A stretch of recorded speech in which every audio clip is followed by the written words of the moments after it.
All right, thank you. Now, the first question that we have for today is we are starting with the uh, medieval Indian history for our history optional crash course. यहाँ पे हमको आज दिल्ली सल्तनत का पूरा cover करना है. I prepared 9 questions and answers for doing that. Now, what we are going to try and do is to cover all important aspects and dimensions of the questions that have been asked so far in the UPSC. Of course, सारे नहीं हो पाएंगे. Some we are going to keep for the sectional tests and the mock tests. Beginning with the Tarik literature or the official Persian historiographies. Question reads, comparing the writings of Siraj, Barni and Afif give an account of the Tarik literature during the Sultanate period. तो इस question को attempt करने के लिए क्या basic information चाहिए आपको? First of all, which time period did they belong to? Siraj was a contemporary of Nasiruddin Mahmud and Iltutmish. ठीक है? He was writing about the Delhi Sultanate, the important personalities, the military campaigns, etc. in the early phase. So he was the chronicler of the Delhi Sultanate in its infancy. ठीक है? Barni was writing in the early years of Firoz Shah Tughlaq's reign, right? Now, he gave an account of 6 sultans ranging from Alauddin Khilji right up to Firoz Shah Tughlaq, Balban to Firoz Shah Tughlaq, including Alauddin Khilji and Muhammad bin Tughlaq. So, this was the period when the Delhi Sultanate was a rising power. Okay? So, in its youthful stage, Barni has chronicled the history of the Delhi Sultanate. And Afif, who died sometime after the invasion of Amir Timur, recorded his observations with regards to the rule of Firoz Shah Tughlaq. So by this point of time, the Delhi Sultanate was entering its old age. It was becoming a declining power. And he looks back at Firoz Shah Tughlaq's reign as a sort of golden age. So a very romanticized picture of Firoz Shah Tughlaq's reign has been provided by him in contrast to the devastation that Delhi faced after Amir Timur's invasion. ठीक है, तो एक तो ये पता होना चाहिए. Then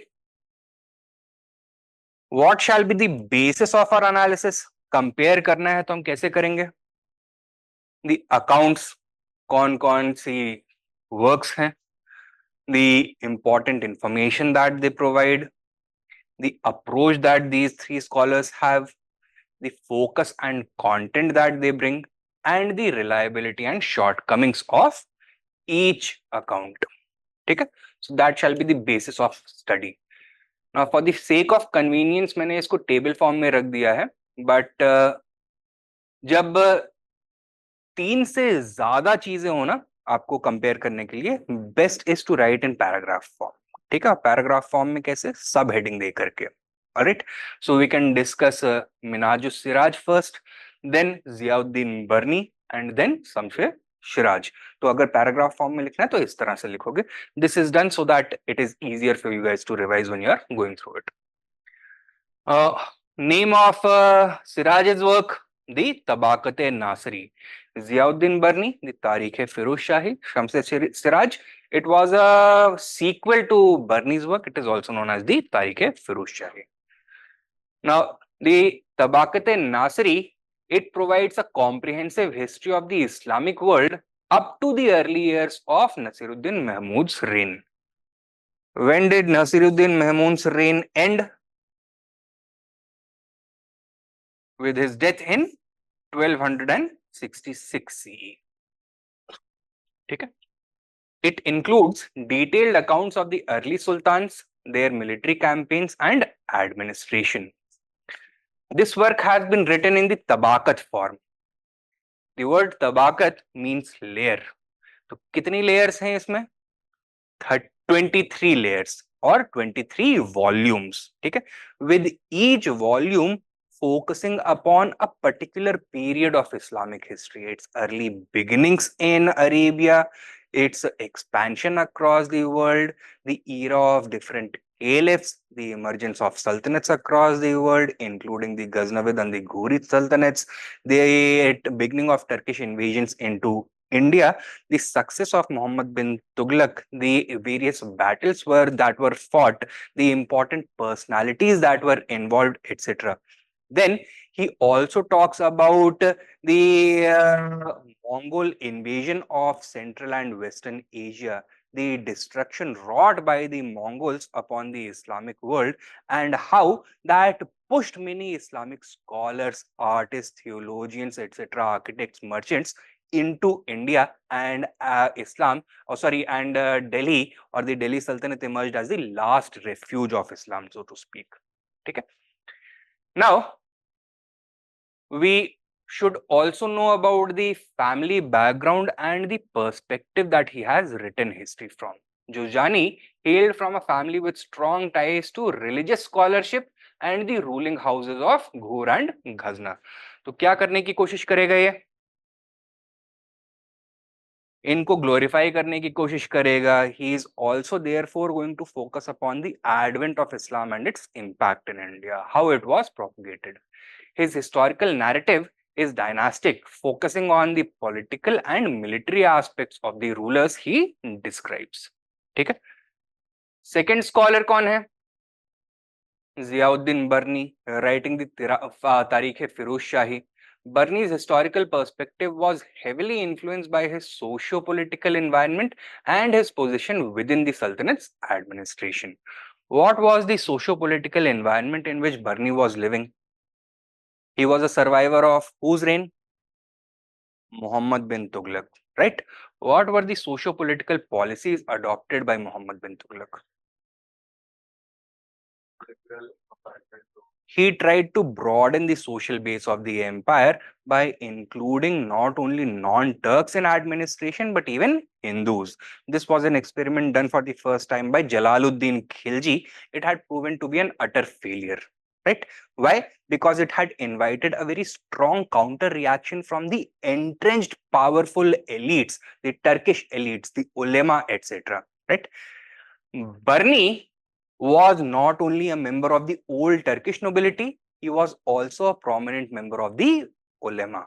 Okay? So, what kind of an attitude is he going to have towards Muhammad bin Tughlaq? A favorable one or an unfavorable one? An extremely unfavorable one. In contrast, who is he going to try and glorify? Firoz Shah Tughlaq. Why? Because he was following an Islamic conciliation policy. He was trying to appease the ulema. So this assuaged the conscience of Barni, and Barni tried to project Firoz Shah Tughlaq as the ideal Muslim king. Okay? This is also reflected in his writings. Now, unlike Juzjani or unlike Siraj, Barni's account is not just a chronological record, but also includes his interpretations and analyses of the events and policies of the rulers, particularly those of the Tughlaqs, Muhammad and Firoz Shah Tughlaq. Barni's writing is characterized by his emphasis on the moral and ethical lessons that can be derived from history, reflecting his belief in the didactic purpose of history writing. So he saw himself as an instructor to his own readers for the future generations. He wanted to impart certain lessons upon the future readers of his work. And therefore, जो ethical और moral dimensions हैं इसकी किताब के, he is trying to evaluate the policies adopted by various sultans right from Balban to Firoz Shah Tughlaq in accordance with this dimension. ठीक है? ethics and morality के dimension से. तो क्या करेगा? Value judgment देगा. ये ठीक है या फिर नहीं है. ठीक है? समझ में आया है difference between Juzjani and Barni? Then we have Shams-e-Siraj Afif, who wrote the Tarikh-e-Firoz Shahi sometime after Amir Timur's invasion of India. Right? Afif provides an account of the reign of Firoz Shah Tughlaq. By this point of time, Firoz Shah Tughlaq had been dead for well over a decade. Right? So, first-hand account नहीं है. It is notable for its detailed descriptions of the administrative and social reforms introduced by Firoz Shah, as well as the architectural and infrastructural developments during his reign. Its narrative is more impressionistic as compared to Jujani and Barni, often highlighting the positive aspects of Firoz's rule and presenting it as a golden age before the devastation brought by Timur's invasion. So he is writing in an or he is presenting an ideal picture of Firoz Shah Tughlaq's reign. He was presenting it as an age of cultural proliferation and prosperity. He is looking back at Firoz Shah Tughlaq's reign with nostalgia. उसकी writing में there is a very strong note of lamentation also कि दिल्ली क्या थी और after Aamir Taimur क्या हो गई है, right? So that sense of pain, that sense of loss is also palpable from his writings. It includes rich descriptions of the period's cultural and economic conditions also. ठीक है, तो ये बेसिक कंपैरिजन है between their accounts. Now, comparing the approach adopted by each of these three scholars. Siraj adopts a dynastic approach. Why? Because he himself was a dynast, focusing on succession of rulers and military and their military and political achievements. His work is structured to highlight the lineage and legitimacy of the ruling dynasties. Barni, on the other hand, ये क्या करता है? He takes an analytical approach, and while writing history, he sees himself as what?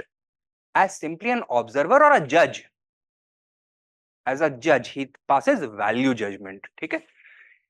He offers a more analytical approach, incorporating his views on the moral and ethical dimensions of the ruler's policies and actions. Barney's narrative often reflects his critical perspective on the socio-political issues of his time.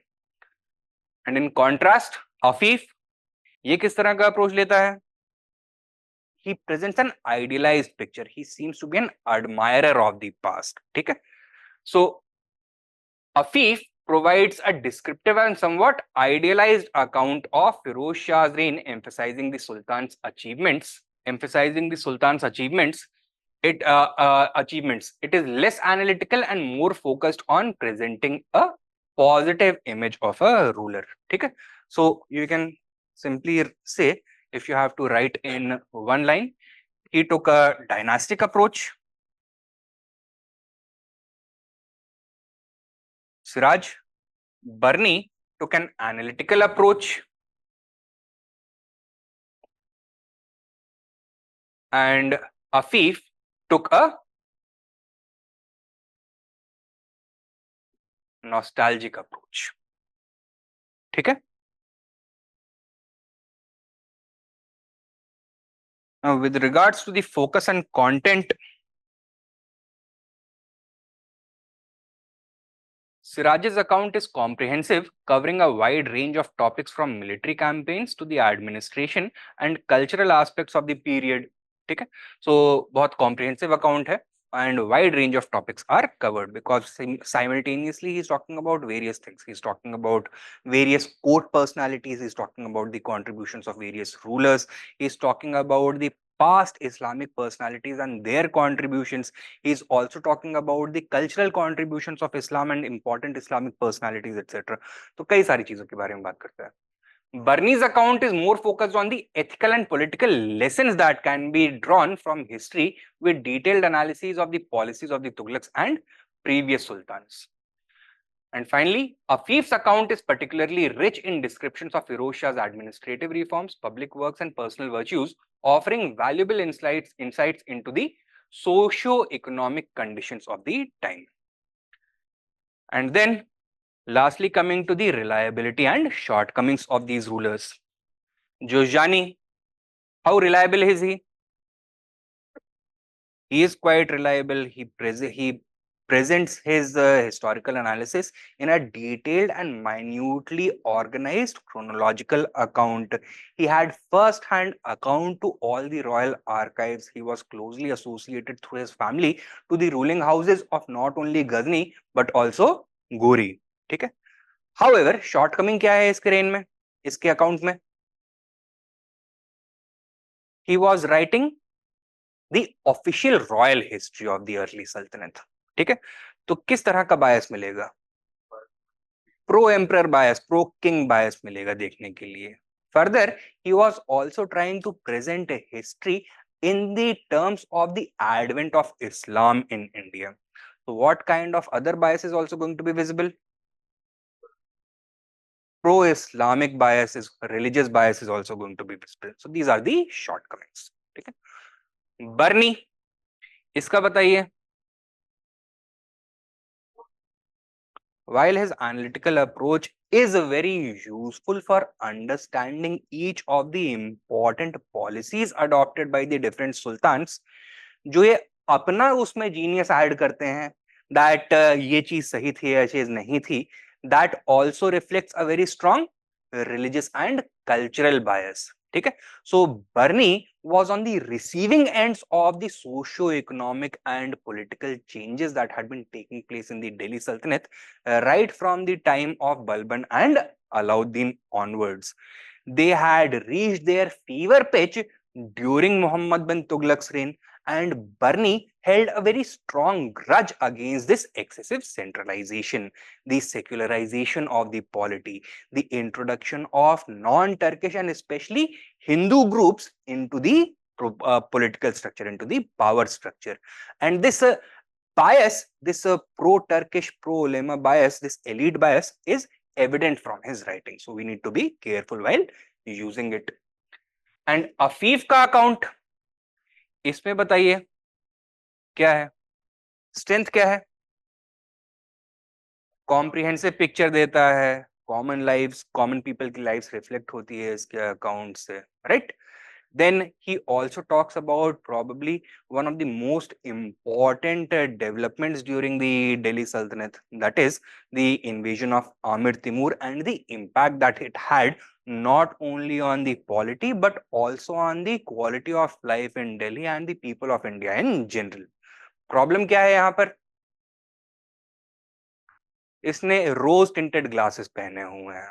ठीक है, so he has a tendency to glorify all aspects of Firoz Shah Tughlaq reign. So जो critical aspect चाहिए होता है एक true historian के लिए, that is missing over here.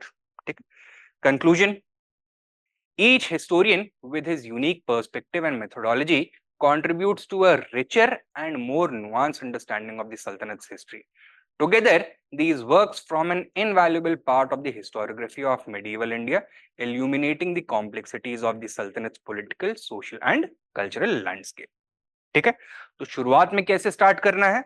That एक ने इन्फेंसी के बारे में बात करी, दूसरे ने यूथफुल स्टेज के बारे में और तीसरे ने ओल्ड एज के बारे में. Then you present an analysis, comparison and conclusion में इससे कि all three of them present a unified picture of the past. So it is very important to understand the development of the various dimensions of history during the Delhi Sultanate from its early age to the end. Right. Next question. Throw light on the opinions expressed by different historians about the factors responsible for the Turkish success against Rajputs. ठीक है, this is quite an easy question and I would like it if you guys attempt it on your own. एक बार लिखने की कोशिश करिए, 200 words में लिखने की कोशिश करिएगा. Word limit is sorry, number of words is 500. तो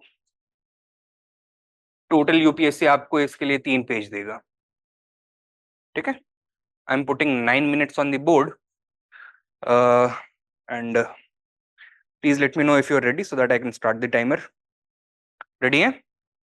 All right, your time starts now.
Alright, तो सबसे पहले तो ये बताइए कि how should we introduce this question, शुरुआत कैसे करनी चाहिए?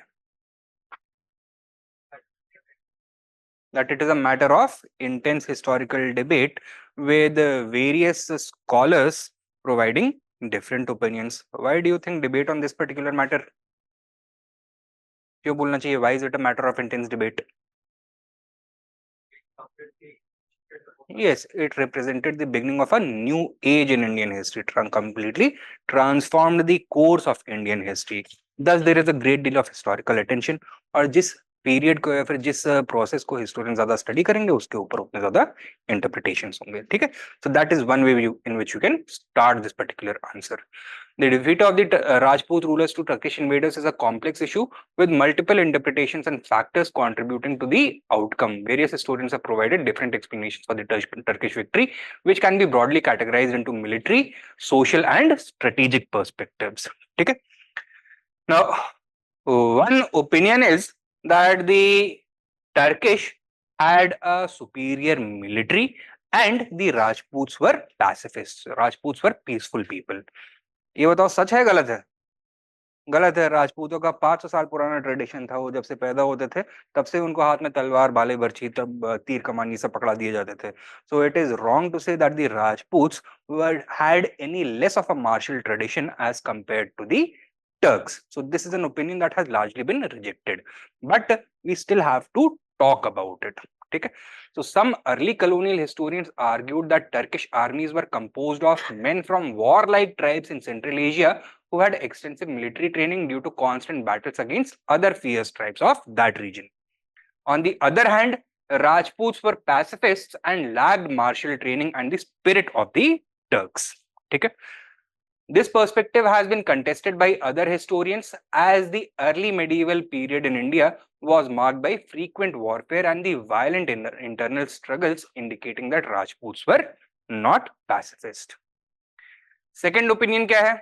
The Turks had a superior military and also a tactical and strategic advantage over the Rajputs. Rajput battle tactics and war strategy that was inferior to the Turks. ये किसने बोला है? This is also the interpretation given by other colonial historians. So सबसे पहले वालों ने बोला कि राजपूत पैसिफिस्ट थे इसलिए हार गए. दूसरे वाले ने बोला राजपूत्स की फाइटिंग टेक्नोलॉजी इंफीरियर थी इसलिए हार गए. And this reflects the evolution of the colonial school of history writing with respect to India. जो colonial historians या फिर imperialist historians हैं, they can further be subdivided into two sub schools. कौन कौन से? The Indologists first and then the the utilitarians. ठीक है, तो सबसे पहले Indologists या Orientalist आएंगे, दूसरे utilitarians आते हैं.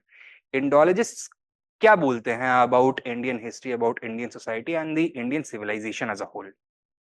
कि पास्ट में ग्रेट था but it has degraded over time. ठीक है, and how do they envisage the role of the British in India to make them remember their own past so that they can reclaim their lost glory. ठीक है, so that is why राजपूत्स को जो पुराने colonial historians थे, they have presented them as a group of peaceful people who were overthrown or who were defeated by warlike barbaric tribes from the northwest, resulting in the decay and degradation of Indian society. और अब अंग्रेज क्या करेंगे? They are going to bring back India's golden age. That is what they are saying. दूसरे वाले set of historians, utilitarian historians, what has their approach and attitude been towards the idea of Indian civilization? Do they even accept anything like the Indian civilization?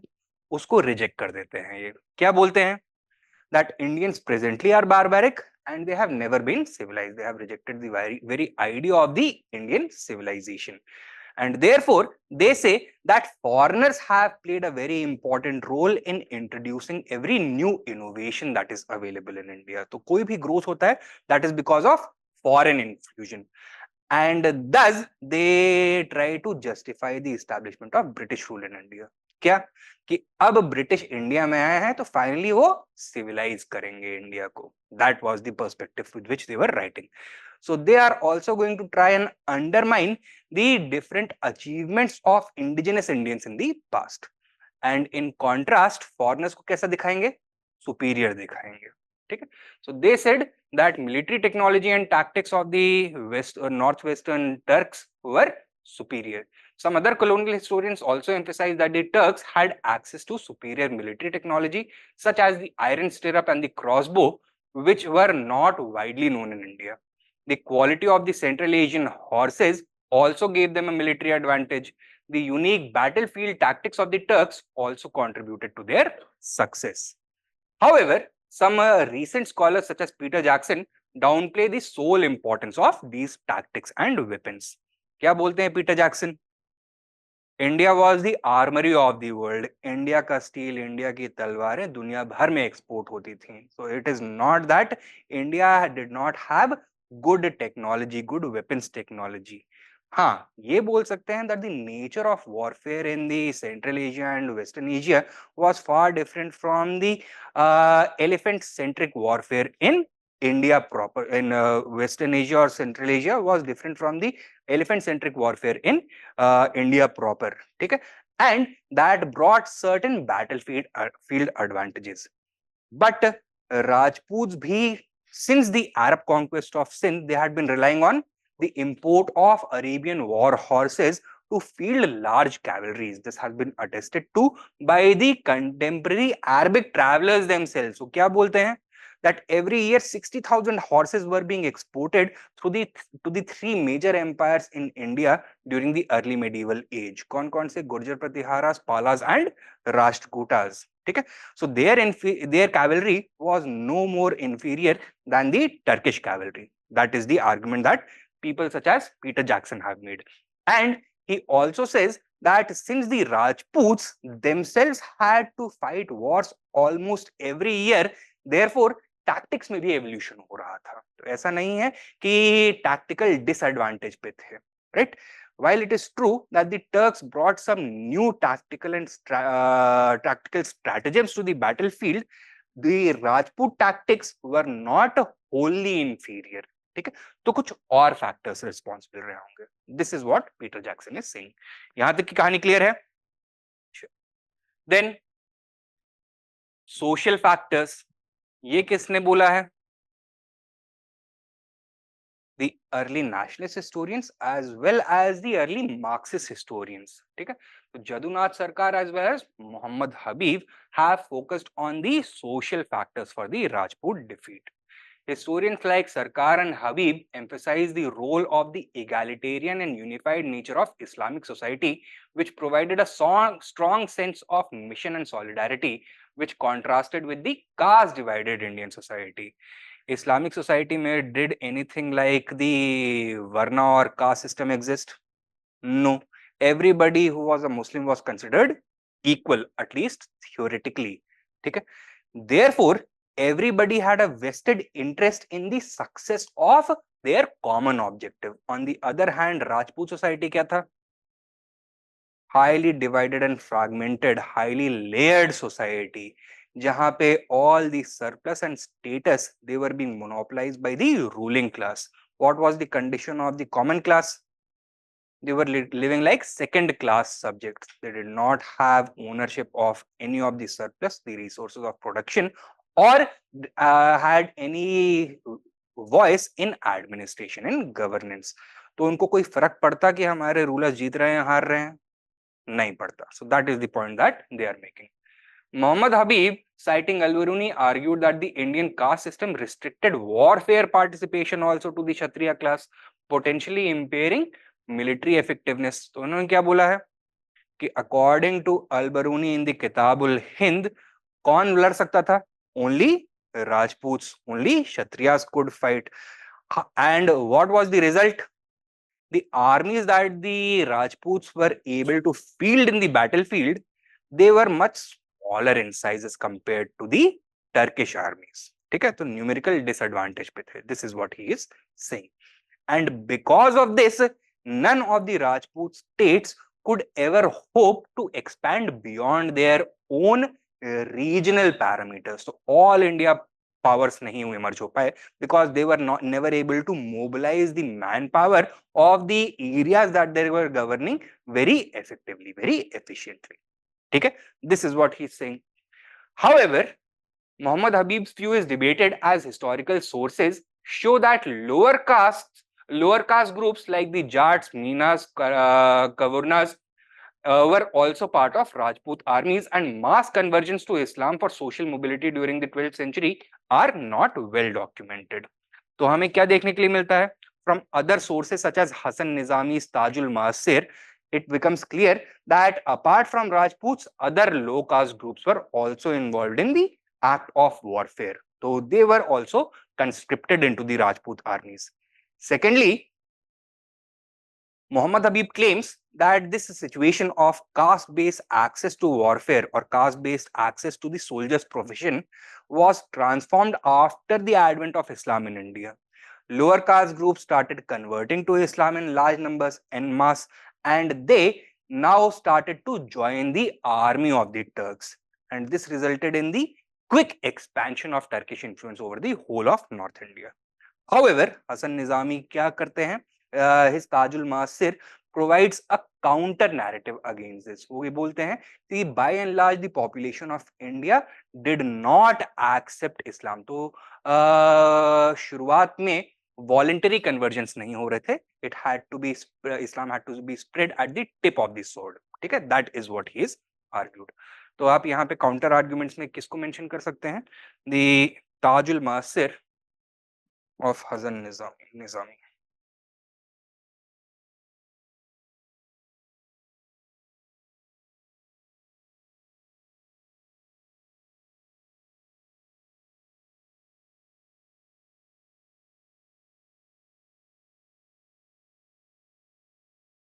ठीक है? Then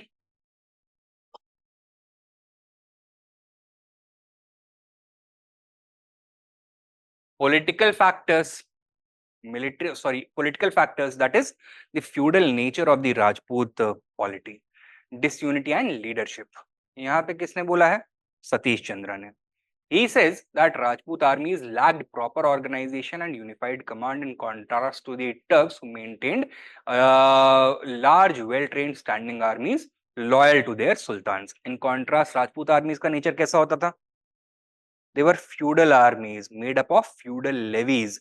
These were not permanent standing armies, but they were raised during times of war. ठीक है? तो यहाँ पे command का structure कैसा था? Unified था या फिर ununified था? Distributed command था. Distributed command था. The soldiers would always remain loyal to their immediate paymaster. और immediate paymaster कौन होगा? Would the soldiers be receiving their salaries from the king or from their immediate feudal lords? Immediate feudal lords, right? What was the relationship between the feudal lords and the kings? What was the relationship between the feudal lords and the kings? Lord vassal तो complete loyalty के ऊपर base है या फिर competition भी होता था? Competition भी होता था. Therefore, cohesion within the army was not always perfect. The army was an institution that was not unified, rather which was pulling in different directions during the Rajput period. So this was one weakness. Further, the internal rivalries and unity among Rajput states significantly contributed to their defeat. Despite facing common threats, the Rajput kingdoms often remained fragmented. Second factor क्या बताया इन्होंने? That within the Rajput states or among the Rajput states, there was no unity.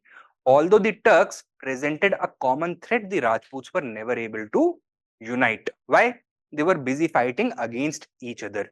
Rajput polity किन lines के ऊपर organized था? On clan lines, lineage के ऊपर organized था. And how did the different Rajput lineages view each other?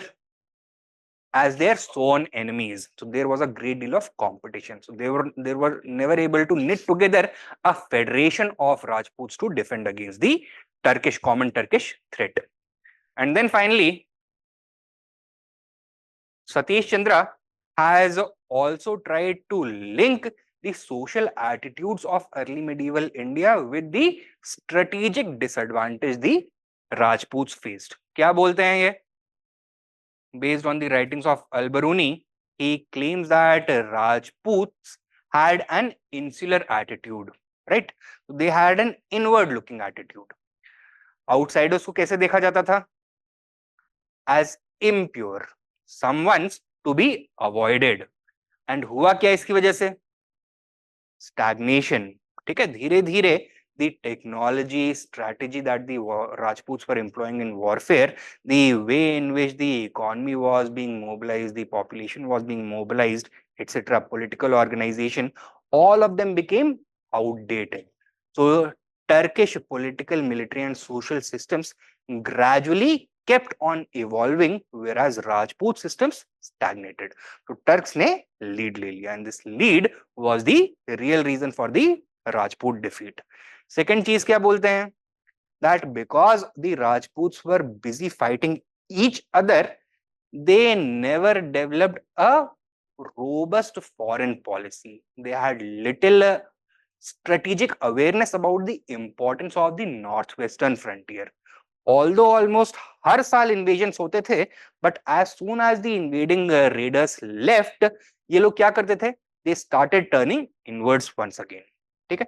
Did they send any embassies to the Turkish courts? Did they send any spies to the Turkish courts? Did they trade with the Turks? नहीं. तो वहां पे क्या हो रहा है? कभी खबर मिल ही नहीं पाती थी. So in such a scenario, all the Turkish invasions, even though they were taking place every year annually, लेकिन अलग अलग राजपूत kingdoms में होते, अलग अलग areas में होते थे, they used to appear as complete shocks to the Rajputs. Sudden invasions की तरह emerge होते थे, and they found themselves extremely unprepared. ठीक है? तो in addition to the other problems with the Rajput system, ये एक बहुत major factor था for the easy victory that the Turks registered over the Rajputs. Clear hai? So these are the different historical opinions that have been given. In conclusion, the defeat of the Rajputs by the Turks cannot be attributed to a single factor. It was a result of a combination of military, social and strategic elements, including Turkish military prowess and technology, Rajput disunity and leadership issues, and the broader socio-political and cultural context of the time. Clear? आगे बढ़े?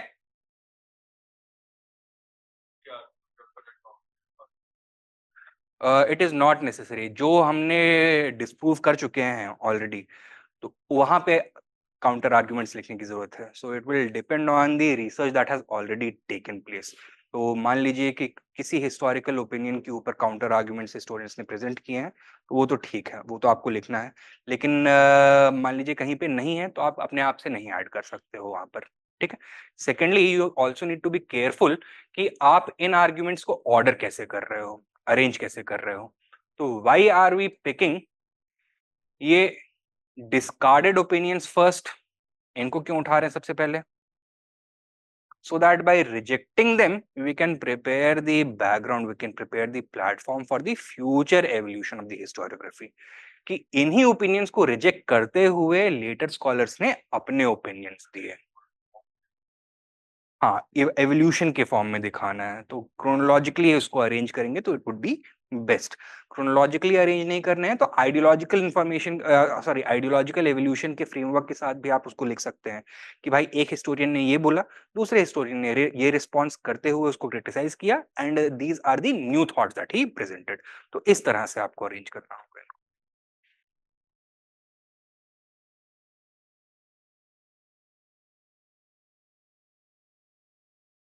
Next question, question number 3. Amir Khusrau was more of an artist than a historian.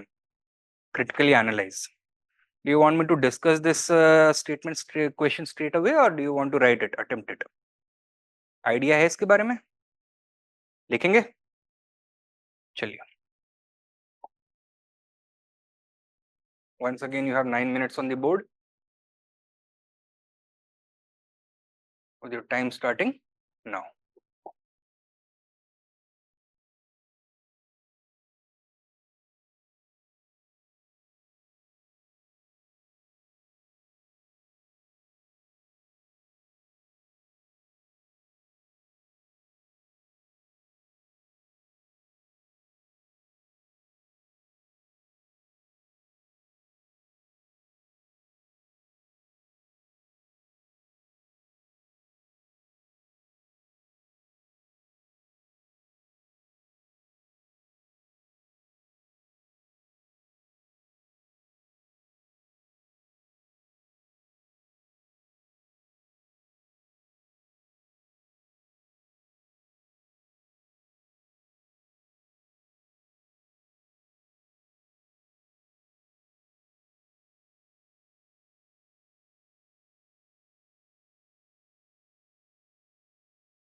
Okay,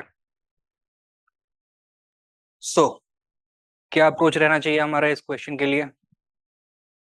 आप लोगों ने कैसे introduce किया है, आगे कैसे एनालाइज किया है? Khusrau was an eminent poet. Khusrau was known for his poetry and literature and was a contemporary of Alauddin Khilji and Nizamuddin Aulid. Mohammad bin Tughlaq also, sorry, Firoz Shah, कौन है, Ghiyasuddin Tughlaq also. In fact, he had seen the reign of 6 different sultans. बलपन से लेकर के मोहम्मद बिन तुगलक तक, ठीक है। तो ऐसा नहीं है केवल अलाउद्दीन खिलजी और निजामुद्दीन औलिया। हाँ ठीक है, he was closely associated with these personalities, but contemporary अगर बताना तो ये बोलो कि भाई क्योंकि हिस्ट्री एज अ हिस्टोरियन आपको एनालाइज करना है कि कई सारे सुल्तान का रेन देखा इसने, and he was at the court, तो फर्स्ट हैंड इसको नॉलेज था अबाउट दीज इंपॉर्टेंट पर्सनालिटीज। ठीक है, आपने बताइए कैसे शुरू किया है?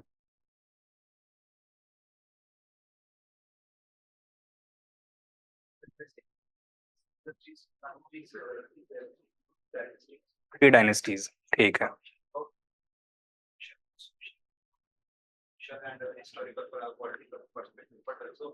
Also,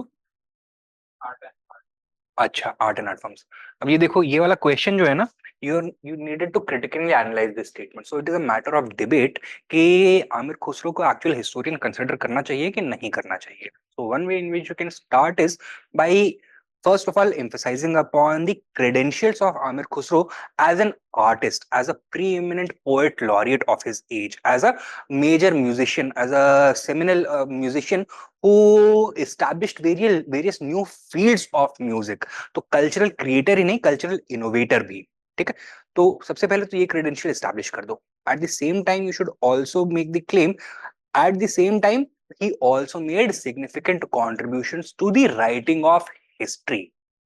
However, Khusro's place as a historian has been questioned. To know further, we must first appreciate his artistic as well as historical contributions। ठीक है, एंड देन उनके कॉन्ट्रीब्यूशंस टू आर्ट पहले, फिर उसके बाद कॉन्ट्रीब्यूशंस टू हिस्ट्री, ये हम discuss करेंगे। एंड फाइनल पोर्शन क्या होना चाहिए? Critique of Amir Khusro as a historian. ठीक है, तो अगर आपको स्कॉलर्स के नाम पता है तो on the basis of their arguments you can critique Amir Khusro as a historian, कि भाई ये हिस्टोरियन कम और आर्टिस्ट ज्यादा थे। Even when he was touching upon historical subjects, his emphasis was more upon literary presentation and aesthetics। ठीक है, religious angle से, because he was a prominent Sufi personality also, he was closely associated as you said with Nizamuddin Auliya, right? तो Sufism के perspective से इन्होंने history writing करी है।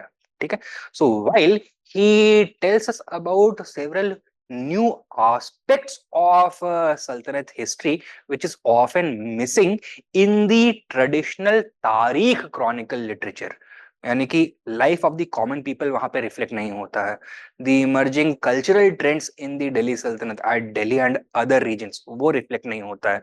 The emergence of regional languages and literature in those languages, वो reflect नहीं होता है। वहां पे केवल फारसी और टर्क्स के बारे में बात होती है, केवल सुल्तान और नोबल्स के बारे में बात होती है। यहाँ पे बाकी सब अलग चीजों के बारे में बात होती है। However, he is not considered a serious historian, a true historian by many prominent scholars, because वो जो critical criteria होता है ना, जो थ्रेशोल्ड होता है to be a true historian, वो फुलफिल नहीं करते हैं आमिर खुसरो। क्या क्राइटेरिया है? Factual reporting, first of all.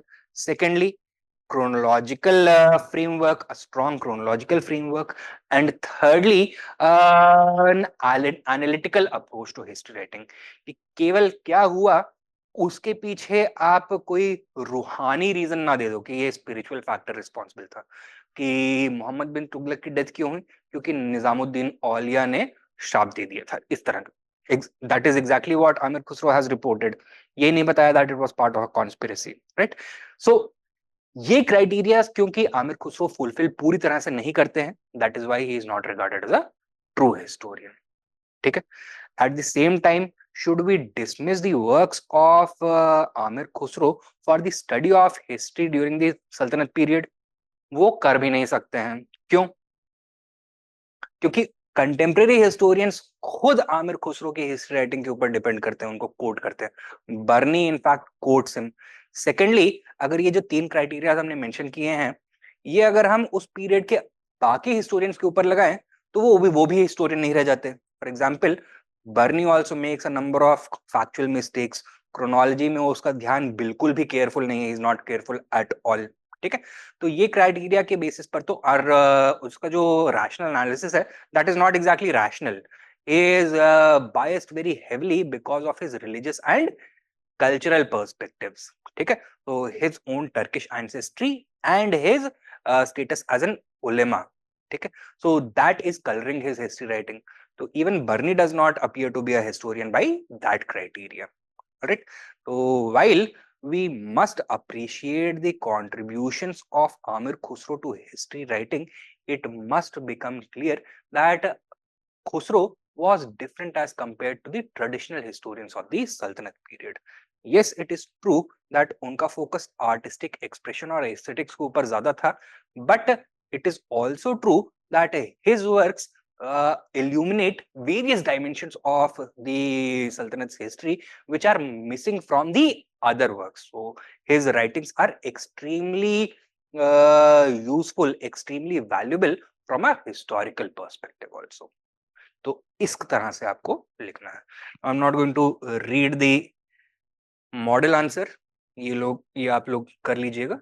इसमें वही है, artistic contributions, historical contributions and then critical analysis, shortcomings of Khusro as a historian before the conclusion. Here, next question. The roots of Turkish power were laid by Ghori and Aibak, but Iltutmish was the real founder of the Delhi Sultanate. Discuss.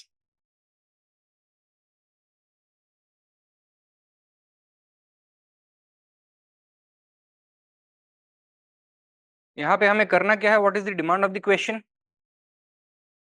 We need to highlight the role of Iltutmish as the real founder of the Delhi Sultanate. Introduction में क्या करेंगे हम?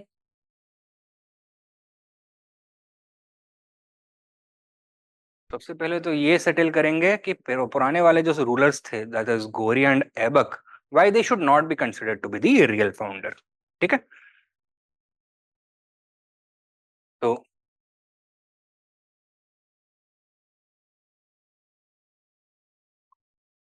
Turkish conquest was completed in 1206, by 1206, with Ghori having established his complete control over the whole of North India from Punjab right up to Bengal.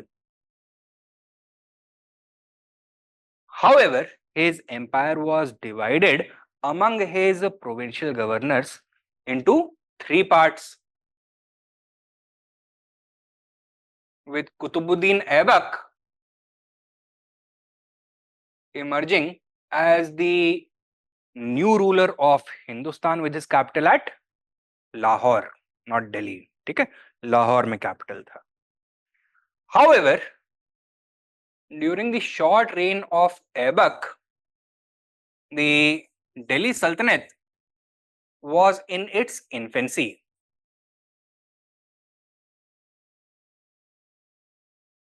It had not yet overcome the lurking dangers that threatened to extinguish it.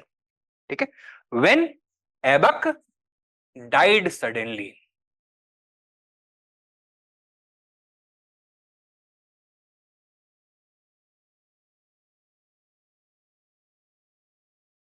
resulting in a potential crisis which could have given a killing blow to the Sultanate before it was even given a chance to stand on its feet. ठीक है, it is in this scenario that Iltutmish is considered to be the real founder, since he provided solid political, economic,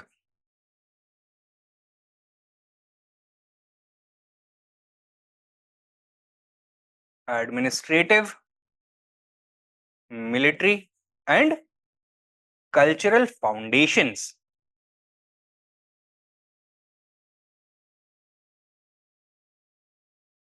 to the Sultanate.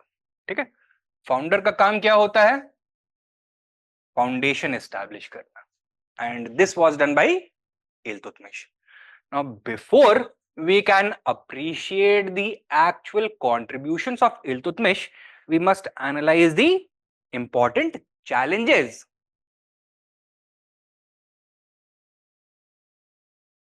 that he had to overcome. तो main body में जो पहला वाला portion होगा that is the challenges, and second portion क्या होगा?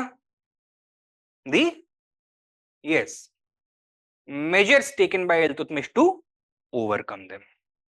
Clear है? क्या चैलेंजेस फेस कर रहा था Iltutmish?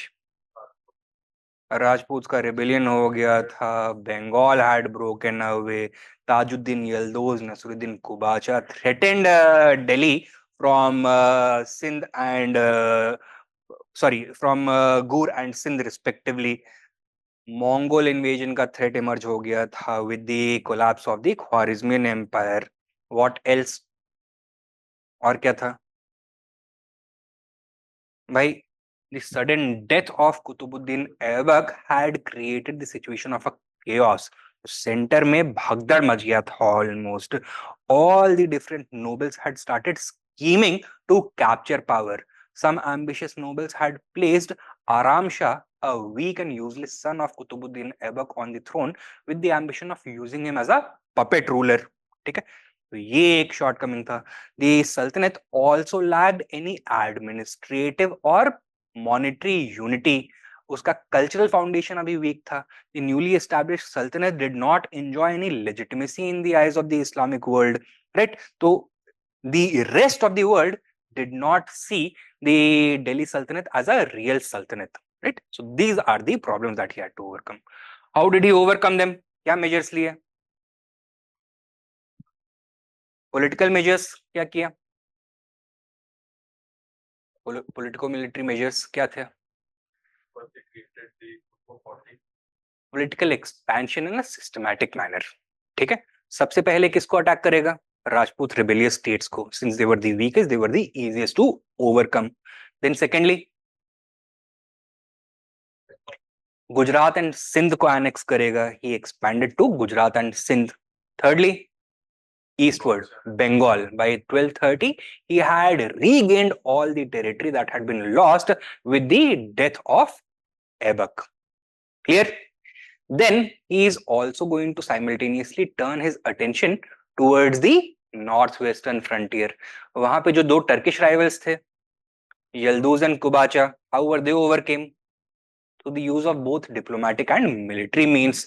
Now, on one side was the Delhi Sultanate, on the other side was the expanding influence of the Mongols.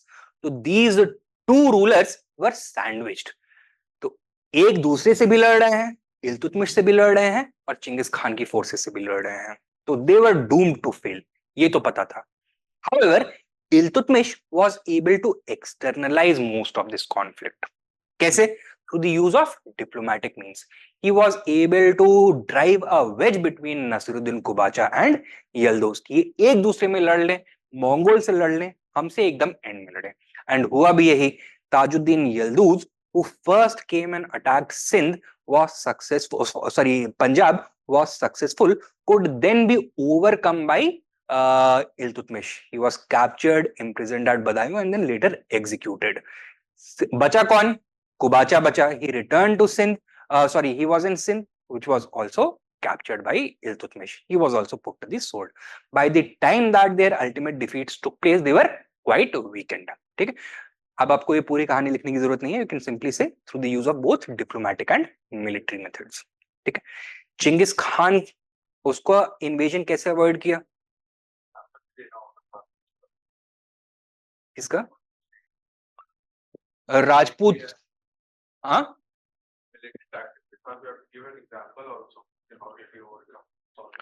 नहीं, तो यहाँ पे पूरा एक्सपैंड करने की जरूरत नहीं है, बिकॉज आपको बहुत सारी चीजें लिखनी है।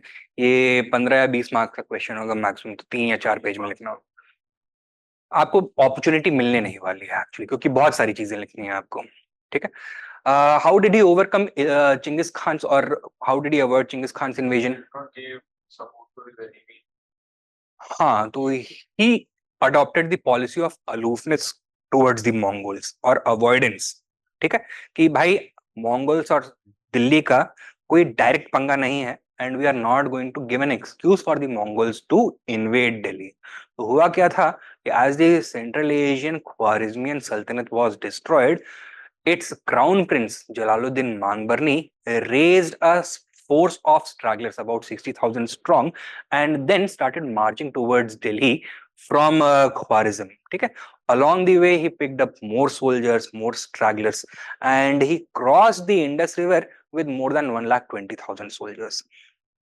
During this entire period he was in conversation with Iltutmish. बार बार उसको अपील कर रहा था क्या, that I am a fellow Muslim brother like you, and it is your religious duty to give me political refuge and asylum and help me retake my lost kingdom by defeating these non-believers. Mongols में इस्लाम नहीं accept किया था, so they were heretics in the eyes of Muslims. Iltutmish ने response क्या किया? Did he accept the request for asylum and refuge? नहीं, he rejected. क्या बोला? आप जहां से आए हैं आप वहां पे वापस चले जाइए, दिल्ली की गर्मी आपको रास नहीं आने वाली है। You are from a cold and temperate climate, return to those climates, right? And by doing this he was able to engage, he was able to avoid the invitation of a Mongol invasion. And ये वाकया है कब का, किस साल का? 1221. ठीक है, 1221-22. Only 10 years had passed since Iltutmish had come to the throne. Even now, all the problems that the Sultanate was facing, they had not been overcome. The Delhi Sultanate was still in its foundational stage, infant stage में था. Could they have withstood the might of the Mongols जब Khwarezmians नहीं withstand कर पाए when the entire Islamic Caliphate collapsed? नहीं. So it too would have been washed away, it too would have been overrun. So he was able to shelter it. ये contribution था. Military में क्या contribution किया? First beginnings of the permanent standing army. तो full fledged standing army तो बलबन के period में आएगा, लेकिन उसका जो कोर था that was established bye Iltutmish in the form of the सरे जहांदार एंड द हश्म ए कुल्ब। सरे जहांदार क्या था? रॉयल बॉडीगार्ड्स का जो ट्रूप्स था। ठीक है, and hashm i qalb, this was the elite cavalry unit. Clear? Administrative reforms क्या किए इसने? He also consolidated administration. सबसे पहले तो सेंट्रल एडमिनिस्ट्रेशन में क्या किया इसने? He introduced the Turkane Chihelgani. Right? Now the state had to perform different functions and there was a great degree of chaos कि कौन किस function को perform करेगा. So Iltutmish came up with an ad hoc arrangement to ensure centrality.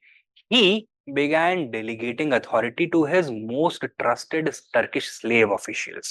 ठीक है, तो because they were his slaves, they would remain permanently loyal to him. So he was able to administer the entire empire efficiently through a company of roughly 16 or 17 Turkish slave soldiers. Although 16 या 17 ही mention करता है both बर्नी as well as जुजानी Siraj, लेकिन इसको group of 40 बोलते हैं, तुर्काने चिहलगानी बोलते हैं। ठीक है, also known as the Chalisa. Right, तो एक तो ये चेंज किया। सेकेंडली और क्या एडमिनिस्ट्रेशन में चेंज किया? he introduced the ICTA system. ICTA system became the basis for revenue centralization also, for the expansion of the military presence also, for preparing the foundations for provincial administration also. ठीक है, तो एक ही instrument से इसने कई सारे objectives fulfil कर लिए। He was also able to bring about the political consolidation of the entire area of conquest from Punjab right up to Bengal. ठीक है, तो एक को इनको सबको अलाइन कर दिया, एक साथ ले आया इसके थ्रू, एकता सिस्टम के थ्रू। व्हाट एल्स, और क्या एडमिनिस्ट्रेटिव चेंजेस हुए? He was the first sultan of Delhi to receive the recognition of the caliph, thus gaining legitimacy. ठीक है, तो religious as well as political legitimacy he was able to secure. Economy में क्या improvements किए इसने? Standardized Arabic coinage was carried out by him, right? Silver tanka and copper jital were introduced. फायदा क्या होगा इसका? How did that strengthen the economic foundations? इसके पहले हिंदुस्तान के नॉर्थ इंडिया के अलग अलग रीजन्स में एक तरह का सिक्का चलता था, अलग अलग सिक्के चलते थे, अलग अलग, and therefore trade and commerce was difficult to conduct. Money change करना पड़ेगा, बार बार एक्सचेंज करना पड़ेगा। By introducing standardized Arabic coinage, he carried out the monetary unification of the whole of North India. ठीक है, so this is what happened. Cultural contributions क्या थे? Qutub Minar complete किया, कई सारे नए इंफ्रास्ट्रक्चर मतलब मॉन्यूमेंट्स बनवाए, फॉर एग्जांपल द अग्रसेन की Baoli, the Hauz-e Shamsi etcetera, right? Quwwat-ul Islam mosque तो कुतुबुद्दीन ऐबक के पीरियड का था, इसने कुतुब मीनार को कंप्लीट करवाया, राइट? दोनों का कंस्ट्रक्शन कुतुबुद्दीन ऐबक के पीरियड में शुरू हो गया था। Mosque had been completed very shortly, but Minar जो है it was completed over a long period, more than 20 years, तो फाइनली कंप्लीट हुआ इल्तुतमिश के रेन में। Further this was also the period when Delhi began to emerge as the cultural center of not only India but the entire Islamic world. क्यों? कि बाकी के Islamic world में तो मंगोल्स ने आग लगा दी थी, ठीक है? So a number of scholars, merchants, nobles, artists, painters, architects etcetera, they were fleeing from the great cities of Samarkand, Bukhara और बगदाद, और उनको वेलकम किसने किया? इल्तुतमिश ने, ठीक है? Then he also established the Nasiriya and Muizza colleges at Delhi to promote higher Islamic learning. And इसका result क्या हुआ? नए ideas with regards to Islam in India, they started to emerge. So strong Indo-Islamic cultural foundations were given to the Delhi Sultanate by Iltutmish. Clear है? On the basis of this, would it be wrong to say that Iltutmish was the real founder of the Delhi Sultanate?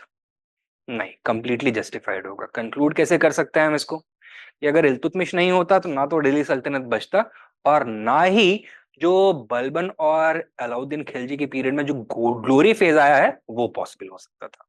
That is the note on which we can conclude. Clear? आगे बढ़े।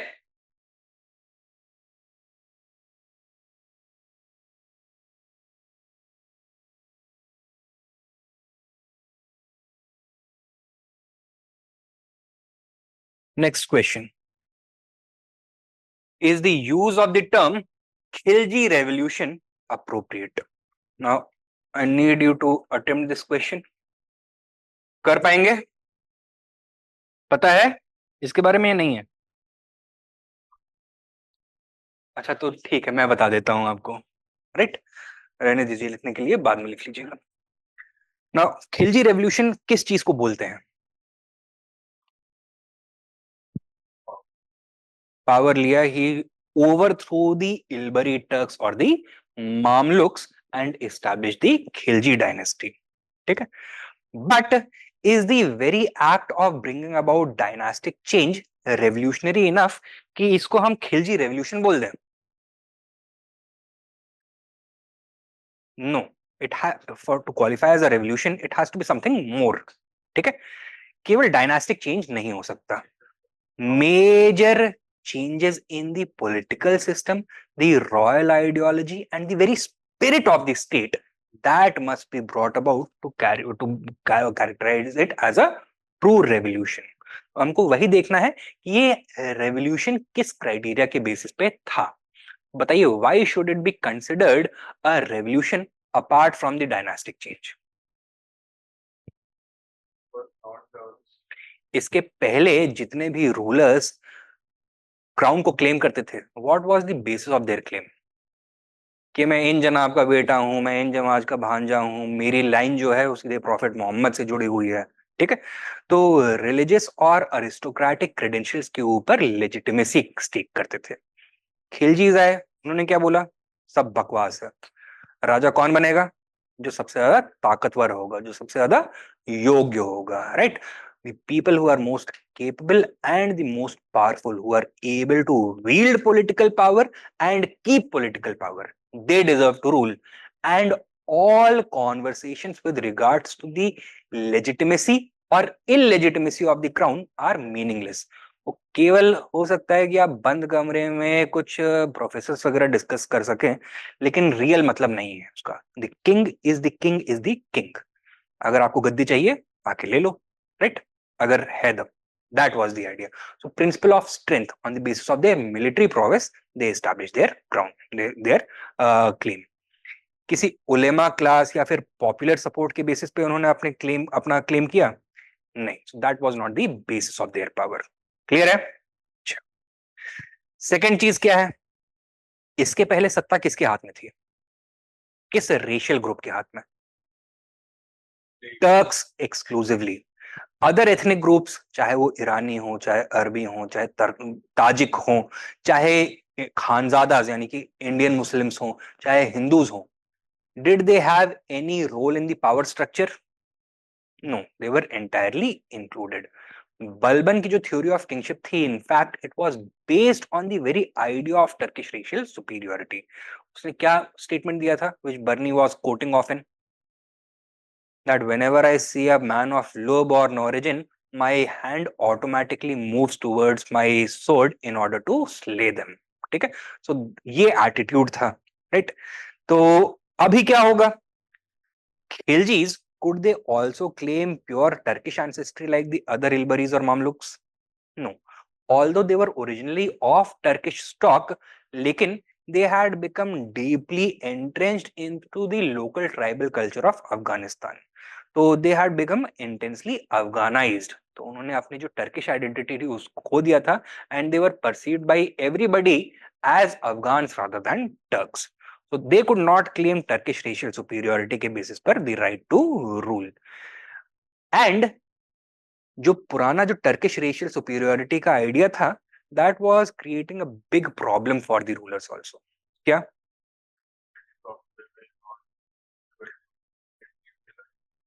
देखो, power was concentrated at the very top. Balban ने heavy centralisation किया, right? तो एक तो सुल्तान को बहुत ज्यादा स्ट्रांग कर दिया, एंड सुल्तान को सपोर्ट करने वाले लोग थे कौन? A very small collection of Turkish elites.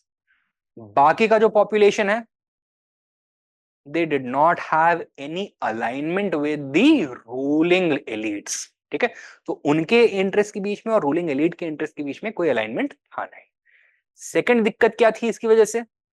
कि देखो, इफ सुल्तान कुड क्लेम कि मैं प्योर टर्किश एंसेस्ट्री से हूं, therefore I deserve the crown, तो जो बाकी के टर्किश नोबल्स हैं, उनमें से भी कोई एम्बिशियस नोबल इमर्ज होकर के बोल सकता है कि नहीं भाई, ये वाला बेकार है, आई शुड बी रूलिंग.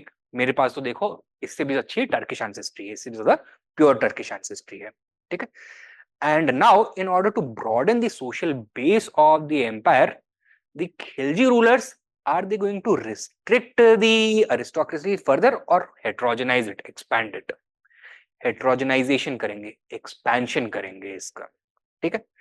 अब यहां पे दो स्टेजेस में एक्सपेंशन होगा. सबसे पहला, Jalaluddin Khilji. He is going to give entry not only to non-Turk Muslims, including Indian Muslims, Khanzadas, but also Hindus. But this strategy is going to backfire. क्यों?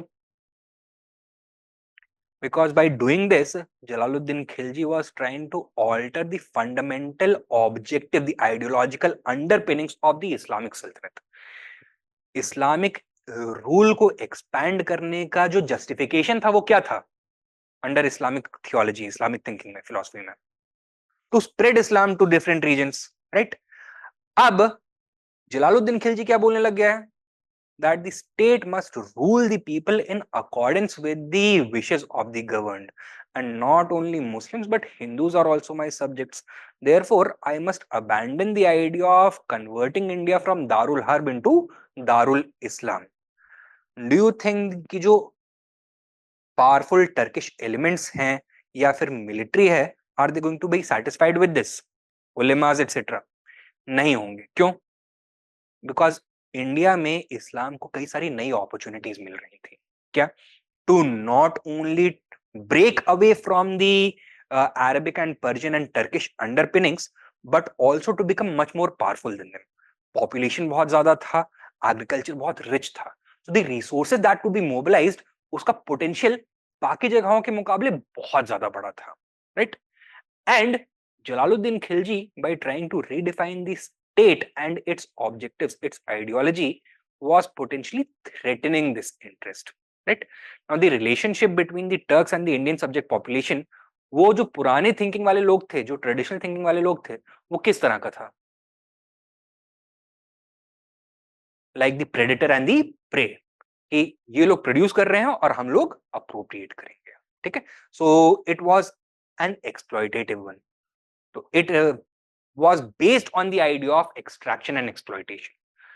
Jalaluddin Khilji tried to mitigate that, tried to soften that attitude. This made him unpopular among the powerful circles, and when Alauddin Khilji slayed him and overthrew him, did anybody oppose? नहीं oppose किया. अब Alauddin Khilji क्या करेगा? He is going to keep the racial diversity introduced by Jalaluddin Khilji, but Hindus को इससे exclude कर देगा. Clear है? Further, he is also going to borrow some elements from Balban's theory of kingship. Balban ने क्या किया था? Excessive centralization किया था. ठीक है? He is going to borrow that same spirit at the same time. जो जलालुद्दीन खिलजी का racial eclecticism या फिर racial inclusivity है, वो दोनों को blend करके he is going to create a new foundation for imperial supremacy. Clear? So this is going to be. Then the religious attitude of the Khiljis किस तरह का होगा? Heavily based in Islamic theology or a more practical and secular approach to kingship? More practical. The effort of the Khilji rulers was to centralize control.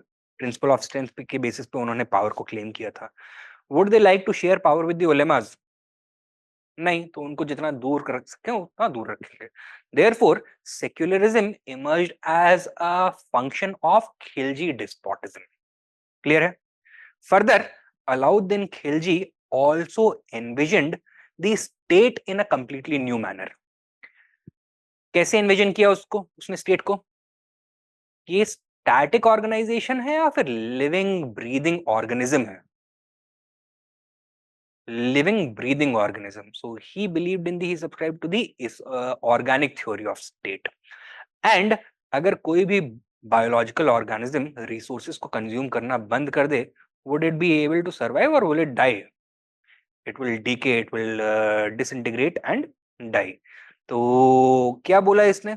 If the Sultanate is to survive and become stronger, it is the duty of every strong Sultan to overcome his weak neighbors, appropriate their territory and their property, and then use them for fueling further imperial expansion. ठीक है? So very aggressive expansionary policy was adopted by him. ठीक है? अच्छा, तो on the basis of this, it has been claimed कि ये Khilji revolution था. But there are some limitations also to this. क्या limitations हैं? Did this so-called Khilji revolution fundamentally change the lives of the common people? नहीं. They continued to face the same kind of suppression and exploitation. In fact, during Alauddin Khilji's reign, ये जो exploitation है that reached new heights. Right? What else? और क्यों नहीं बोलते हैं इसको Khilji revolution?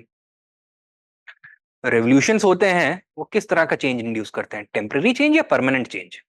Permanent change. Khilji revolution was it a long lasting revolution और very short lived revolution? Short lived. Within 4 years of the death of Alauddin Khilji, his dynasty had been overthrown. ठीक है? तो not a true revolution. Why else should it not be considered a revolution? और क्यों नहीं बोलना चाहिए हमें revolution इसको?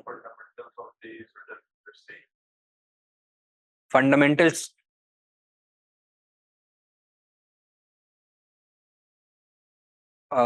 जैसे क्या फंडामेंटल सेम रहे?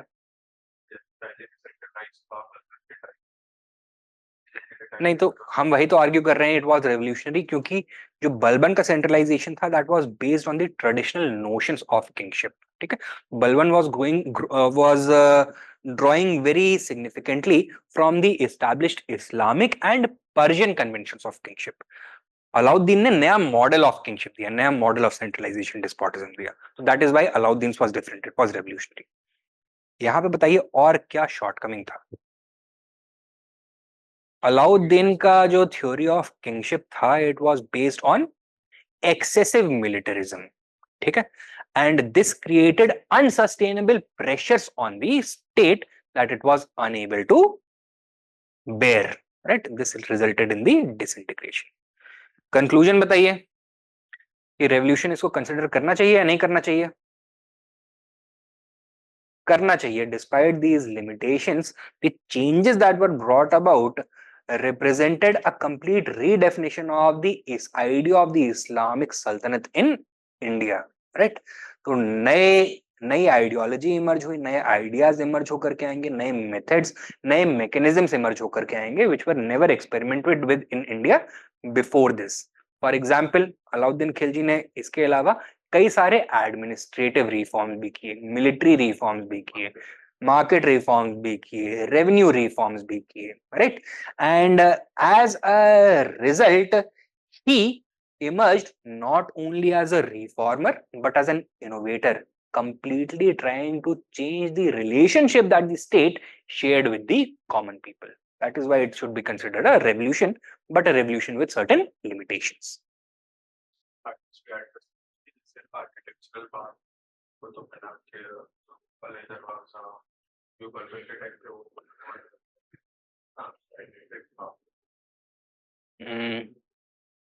ऐड तो कर सकते हो बट वो यहाँ पे फिट नहीं होने वाला है।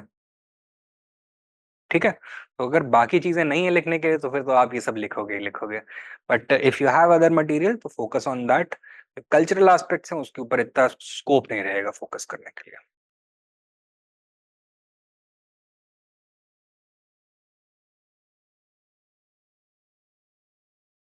Right, next question.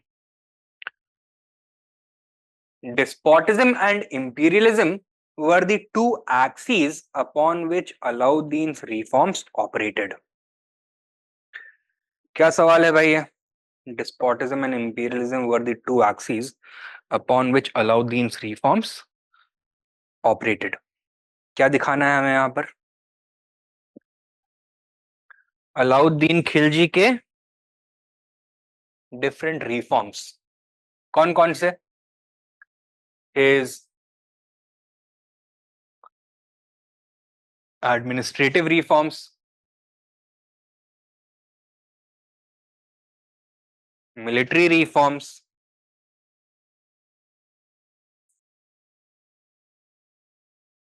revenue reforms, and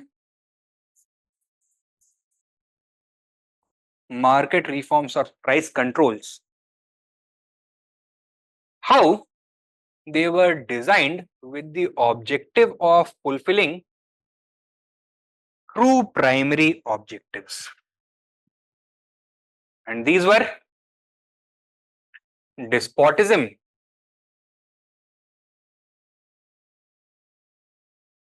and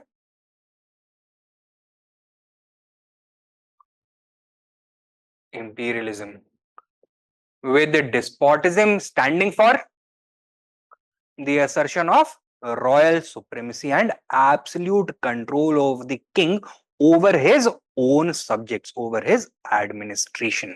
Okay, over every aspect of the state and its organization. And imperialism standing for aggressive territorial policy leading to imperial expansion, territorial expansion.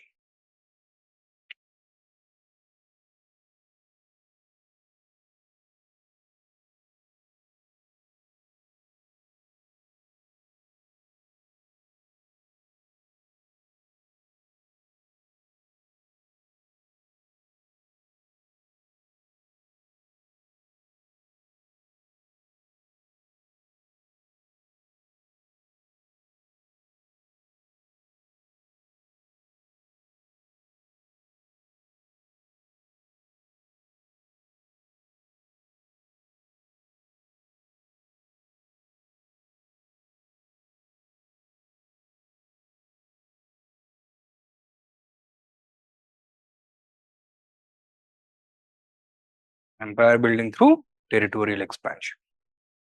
Clear? तो अब बताइए,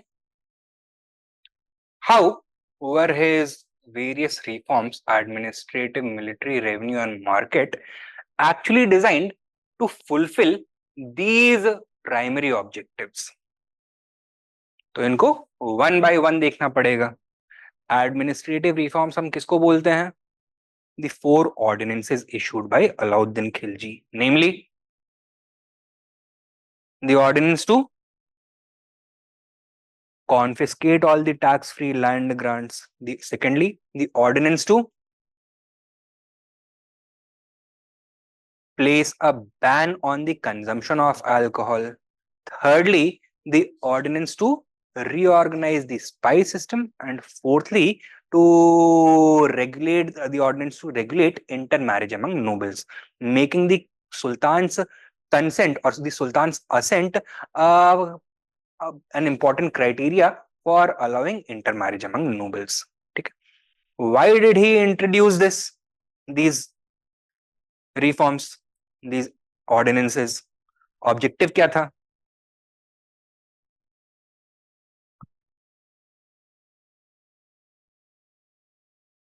First of all, to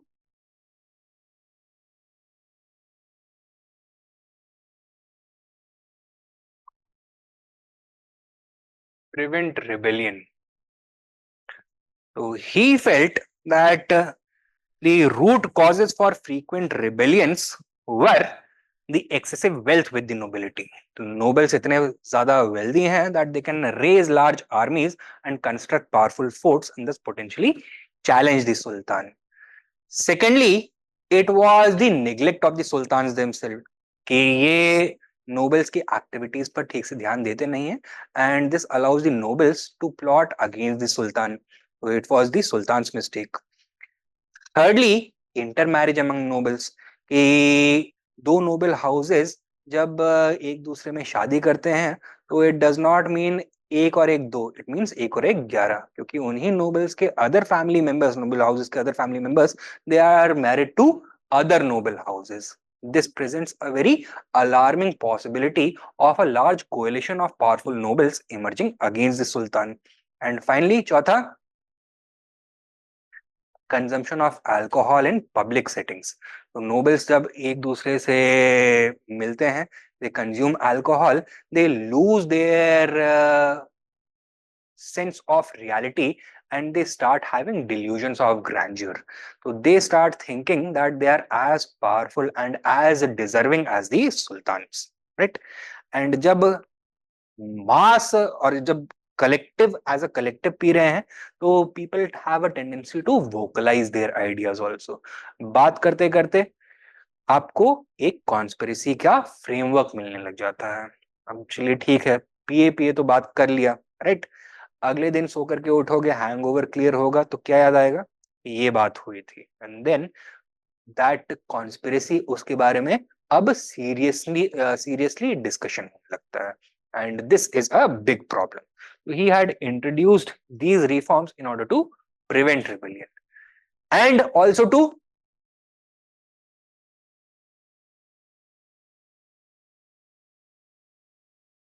centralize control. How? By weakening the nobles, what was he trying to do? He was trying to undermine their activities, their role in the state, in the power sharing arrangement. Okay? Military reforms, these included things such as the establishment of a large army, 3.5 lakh soldiers की army इसने introduce करी. He began paying soldiers in cash salaries instead of iktas. Decimal pattern के basis पर command structure को इसने reorganize किया and दाग and हुलिया के institution practices ने introduce किए. Objective क्या था? To establish a large and strong army that is well prepared for war at a moment's notice, which is in a high state of military readiness. Why to use it? क्या काम होगा army का? not only to undertake imperial conquest by attacking the neighboring kingdoms and distant kingdoms also, but also to suppress local rebellions. So he wanted to use the military as an instrument of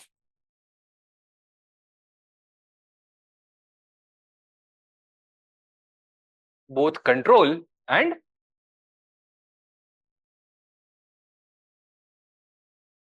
expansion. Revenue reforms include the introduction of the mashahat system based on the survey and measurement of land for the assessment of revenue by royal officials or local officials. By royal officials.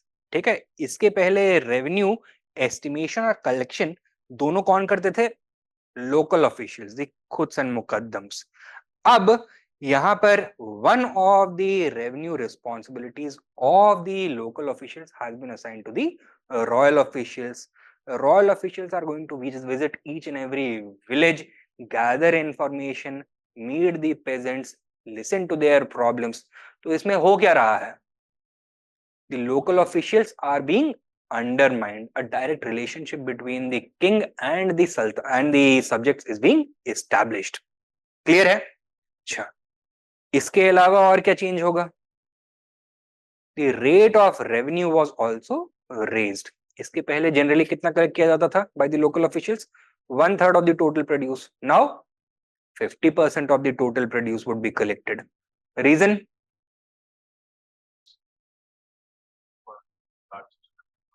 ज्यादा revenue, ज्यादा बड़ी army, ज्यादा बड़ी bureaucracy. ठीक है. Further new taxes were introduce such as ghari and charai. Right. इसके अलावा the state's share in war booty, इसको हुम्स बोलते थे, that was also increased from 1/5 of the total loot to 4/5 of the total loot. Only 20% would now be distributed among the soldiers. बाकी जितना भी enemy property confiscate किया गया है, that would belong to the king from now on. Further जो tax free land grants थे being enjoyed by various groups, they were abolished. वो हमने एडमिनिस्ट्रेटिव रिफॉर्म्स में देख लिया. अपार्ट फ्रॉम दैट, जो खुद मुकद्दम्स और इक्तादार के टैक्स एग्जेम्पशंस थे on their private property, they were also abolished. They would be taxed at the normal rate from now on. And not only that, इनके ऊपर रेट्रोस्पेक्टिव इफेक्ट के साथ टैक्सेशन लगाया जाएगा. So for the past 10 years also before this policy was introduced, they would have to pay taxes. And उसको collect करने के लिए एक नया डिपार्टमेंट इंट्रोड्यूस कर दिया गया, that is the दीवाने मुस्तखराज, right, to collect the areas of revenue. अब क्या लग रहा है आपको, ये रेवेन्यू रिफॉर्म्स किसके लिए बने हैं? क्या ऑब्जेक्टिव फुलफिल करने के लिए? First of all, to drain the excess wealth of the people, to impoverish the gentry specifically. Gentry और कॉमनर्स में डिफरेंस है. जेंट्री हम बोलते हैं एलिट्स को, नोबल्स को, एंड ये कॉमनर्स बोलते हैं कॉमन पीपल को. ठीक है. So firstly to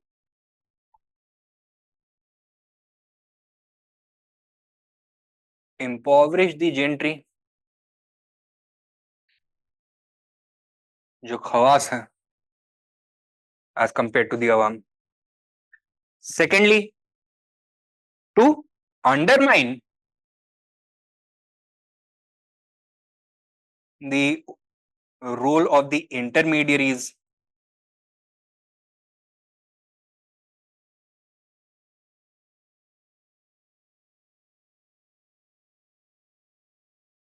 And lastly and most importantly, to fill up the royal treasury so that it can be used to expand not only administration but also the military.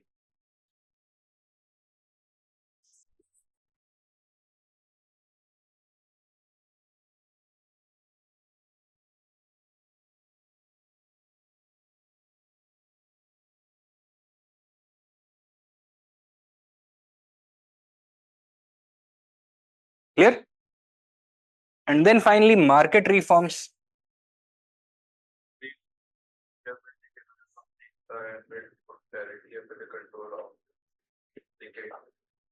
खालिसा बोल रहे हो आप? नहीं, ये पहले से एग्जिस्ट होता था.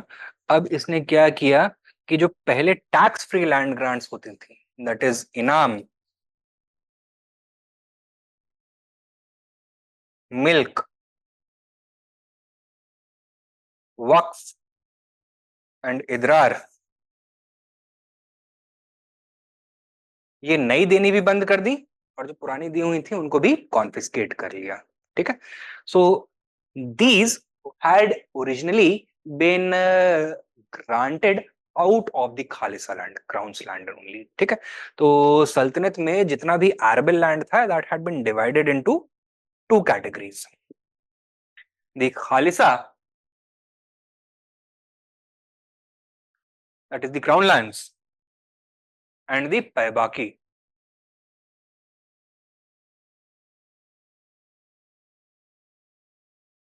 That is the land that was earmarked to be distributed among the nobles and officials as iktas. ठीक है, खालिसा से जितना भी रेवेन्यू आता था that was supposed to flow directly to the imperial treasury, and it is out of this land that these tax free land grants used to be made. तो ये इसी से निकले थे और अलाउद्दीन के पीरियड में इसी में वापस चले जाएंगे। ठीक है, हाँ, talking about the market reforms, बताइए क्या थे? This refers to his price control. Objective क्या था इसका? टू फोल्ड ऑब्जेक्टिव, कि सोल्जर्स को अब कैश सैलरी मिल रही है और अगर ज्यादा सैलरी देनी पड़ी तो नुकसान हो जाएगा स्टेट का। So how to reduce the wage bill of the huge army? To control the prices. ठीक है, सो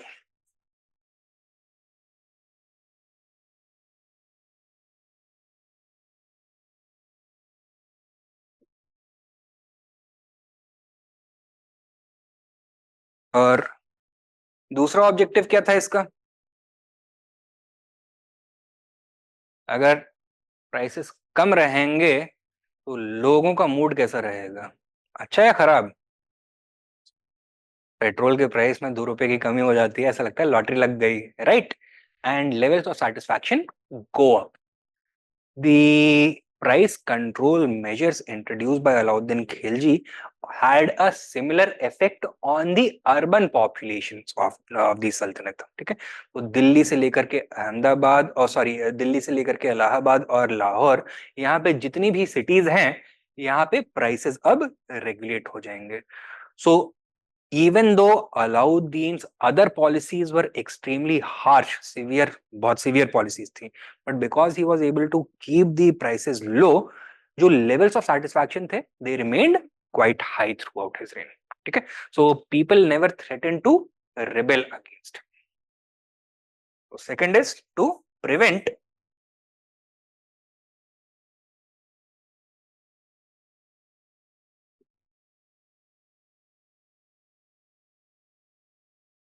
popular rebellion. ठीक है, all of these reforms, हमें क्या पैटर्न इमर्ज होते हुए दिख रहा है? Through all these reforms, Alauddin was trying to achieve what? Greater centralization, more power, and a stronger army. That is despotism and imperialism. Clear है? आगे बढ़ सकते हैं?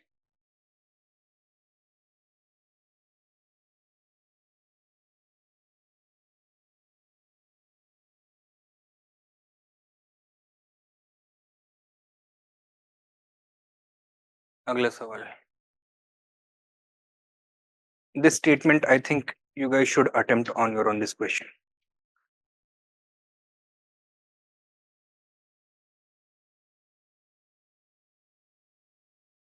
How far would it be correct to say that the greatest factor in the decline of the Delhi Sultanate was Firoz Shah Tughlaq? I'm putting 9 minutes on the board. Your time starts now. Try to write on your own without referring to the model answers. उसको बाद में आप देख सकते हैं, पहले खुद से लिखने की कोशिश करिए।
All right.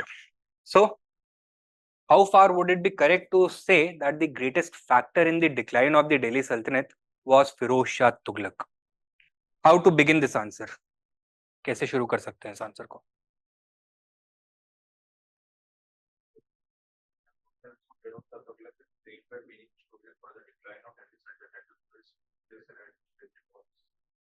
And then first I wrote the role of Firoz Shah in the decline. Role of Firoz Shah in the decline. However, have said that Firoz Shah cannot be taken for that. ठीक है.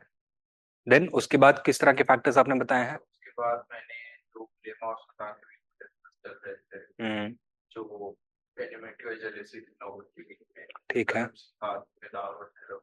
ठीक है, लोडीज का power increase हो रहा है, strong tribal solidarity. Okay, ठीक है. बट देखो, जब हम बात करते हैं in the decline of the Delhi Sultanate under Firoz Shah Tughlaq, we are talking in terms of how the previous sultans were able to prevent invasions of the Mongols, who were also very powerful. But क्या changes हुए which allowed Amir Timur to ransack Delhi completely and destroy the legitimacy of the crown of Delhi. ठीक है? तो this was a blow from which the Delhi Sultanate could never truly recover. तो हमें लोदीज तक यहाँ पे probably पहुंचने की जरूरत नहीं होनी चाहिए. ठीक है, तो वहां यहाँ पे आपने आपको बोलो कि बताओ कि तिमूर के इन्वेजन के तक अपने आप को रोक के रहना है. राइट. और फ्रेमवर्क एकदम सही यूज किया है आपने कि you can begin by focusing upon his policy of appeasement, not only towards the nobles and the other powerful elements within society, his policy of appeasement towards the ulema also, which resulted in a bigoted religious policy. तो short term period के लिए तो इसको कुछ benefits मिल गए, but long term credentials of the and strength of the empire was destroyed completely. Traditionally historians ये मानते हैं that Firoz Shah Tughlaq and his policy of achievement were the main factors behind the decline of the Delhi Sultanate. Clear है? अच्छा. Counter arguments में वही आपको बताना होगा that while Firoz Shah Tughlaq's policy of appeasement did have negative long-term implications on the Delhi Sultanate, Firoz Shah Tughlaq ने in vacuum ये policy नहीं इंट्रोड्यूस किया था. He was in a sense compelled to introduce this policy. Why? He had inherited a crisis situation, right? Muhammad bin Tughlaq had adopted an extremely severe and harsh policy in which he tried to expand his empire while at the same time suppressing all dissenting voices, suppressing the power of the traditional elite and the ulemas. तो बाकी की जनता जो है वो भरी बैठी थी by the time of Muhammad bin Tughlaq's death. And Firoz Shah Tughlaq had not inherited a flourishing empire. Rather, he had inherited a burning empire, right? An empire that was on the verge of collapse. So, different sultans of Delhi had come up with their own strategies to address the core problems that were inherent in the basic structure of the Sultanate. These included, as you rightly mentioned, the conflict between the Sultan and the nobility, the conflict between the Sultan and the ulema, and the conflict between the different sections of the nobility. Firoz Shah Tughlaq gave his own response. और वो response क्या था? Policy of appeasement. And ऐसा नहीं है that this caused the collapse of the empire. In fact, during Firoz Shah's period, what do we see? A revival of the Sultanate in one regard. क्या? Cultural expression or prosperity में there is going to be marked improvement. Right? This means that Firoz Shah Tughlaq's policies had put the Sultanate on the road to recovery. तो क्या फिरोज शाह तुगलक को whole soul blame देना ठीक होगा? नहीं होगा. Further, the Delhi Sultanate also suffered from some other institutional or structural problems that it was never able to emerge from, such as the absence of a fixed rule of succession. तो हर बार war of succession होगा या फिर कोई military coup होगा. ठीक. Secondly, the nature of the Ikta system itself. What had it done? इसमें flaw क्या था? While it had aligned the interests of the nobility with that of the Sultan, it had also gave a very strong material foundation to the centrifugal tendencies expressed by the nobility by associating their titles, their privileges with land. ठीक है, अब जो इक्तादार थे उनके पास political power तो था ही अपने अपने रीजन्स में, साथ में लैंड भी मिल गया उनको. This meant that they were having all the ingredients to create a separate state. Clear? Thirdly, frequent revolts and rebellions. Since power structure at the center was not fixed permanently, the Delhi Sultanate did not have the kind of administrative or institutional permanence that was required for stability and longevity. Therefore, the administrative structure itself remained amorphous. उसको एक कोई concrete shape मिल नहीं पाया, right? And होता क्या था? At the first opportunity, all the regional nobles they are going to rebel, ठीक है? Or they will try to conspire against the Sultan and overthrow him. And ये frequent rebellions की वजह से होगा क्या? Even though they could be successfully suppressed, but खर्चा तो करना पड़ेगा ना, military power तो exhaust करनी पड़ेगी. That is one other factor. Further, the another reason for impermanence at Delhi was the constant threat of Mongol invasions. तो Mongol invasions के threat की वजह से हुआ क्या? Military expenditure of the state became unsustainable, and not only that, over militarization भी हो गया. And as a result of which, what happened? Feudal tendencies started to emerge. The military and the top military officials emerged as the linchpin on the basis of which the state was revolving. Okay? It became the axis on which the state was balanced. बिना military की सहमति के साथ कोई भी emperor rule नहीं कर सकता था. This was the situation that ultimately emerged. So as a result, जो top military commanders हैं और जो सुल्तान हैं, they are also going to start having a tussle with each other. तो इसी वजह से आप क्या देखते हैं? That in the case of the Khiljis, initially they were also military commanders. Tughlaqs, they were also military commanders. Sayyids, they were also military commanders, and Lodhis, they were also military commanders initially before they became sultan. तो dynastic change बार बार अगर होगा तो stability रहेगी? नहीं रहेगी. ठीक है, तो this was another reason for weakness. And finally, the Delhi Sultanate was never able to break away entirely from its foreign linkages. कैसे? यहाँ पे हमेशा क्या देख रहे हैं बार बार? टेंशंस क्यों इमर्ज हो रही हैं? Because of tensions between the ulama and the sultan and the sultan and the nobility. जो स्ट्रॉन्ग सुल्तान से वो क्या करने की कोशिश करेंगे? नोबिलिटी को सप्रेस करने की कोशिश करेंगे. और they are going to introduce a system of checks and balances कि टर्किश नोबल्स के ऊपर कंप्लीटली डिपेंडेंट ना हो करके they are going to elevate other racial and ethnic groups so that these Turkish and other groups can counterbalance each other. ठीक है? Now इसकी वजह से होगा क्या? During the reign of weak sultans, जो टेंशन है that is always going to be there, and factionalism का increase हो जाएगा. क्लियर है? और ये सब हुआ क्यों? क्योंकि शुरुआत से ही the Delhi Sultanate tried to associate it with the Turkish aristocracy, Turkish lineage. Secondly, Delhi Sultanate was established in India as an Islamic Sultanate. ठीक है? तो इनके तार कहां से जुड़े हुए थे? सीधे बगदाद से जुड़े हुए थे. And because of that, the maneuvering room for the different sultans that was limited. और इनके maneuverability को चेक कौन करता था हमेशा?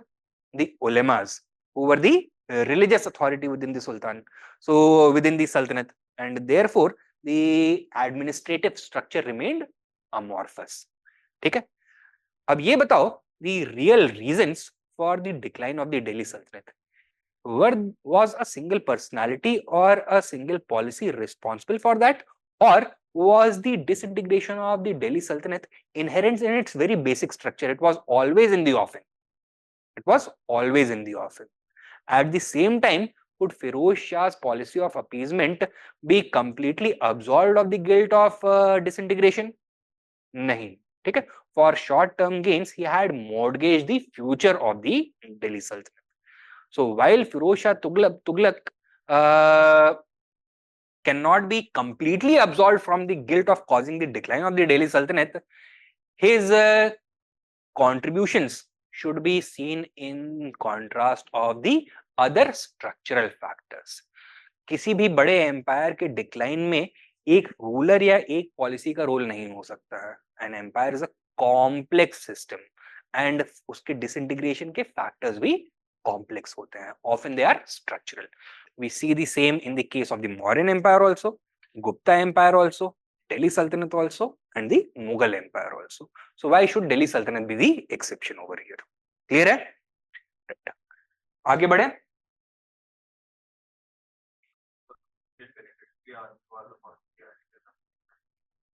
कर सकते हो, बट वही है ना कि आप यहाँ पर बोल क्या रहे हो फिरोज शाह तुगलक रिस्पॉन्सिबिलिटी में. The issue should be discussed in the larger context. When you observe minutely, we find that from the very beginning, a rupture already existed.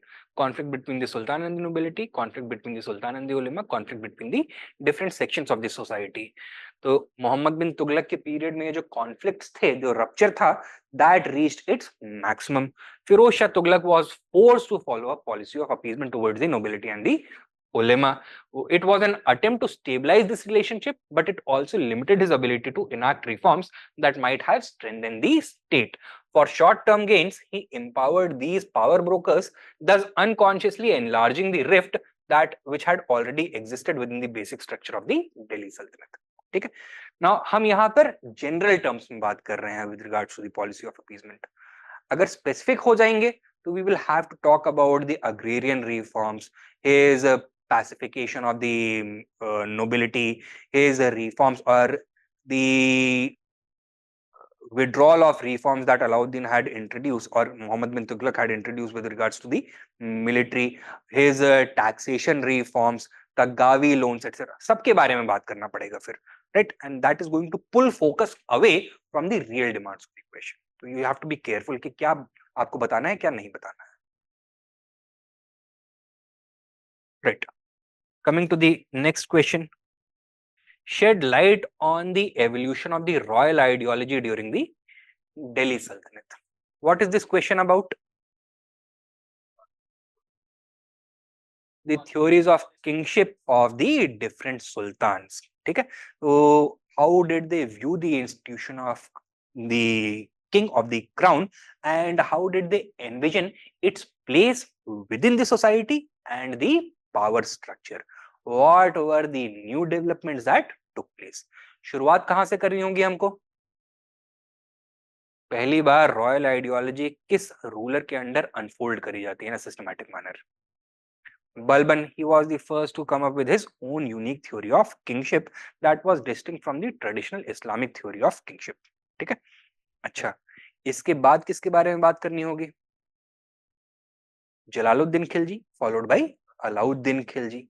Following that, Mohammad bin Tughlaq. बीच में चाहो तो गियासुद्दीन तुगलक के बारे में बात कर सकते हो, बट मोहम्मद बिन तुगलक के कॉन्टेक्स्ट में ही बात कर सकते हो. यस, लिबरल वाला, लिबरलिज्म वाला, right. And then following that Firoz Shah Tughlaq and lastly the Lodis. ठीक है.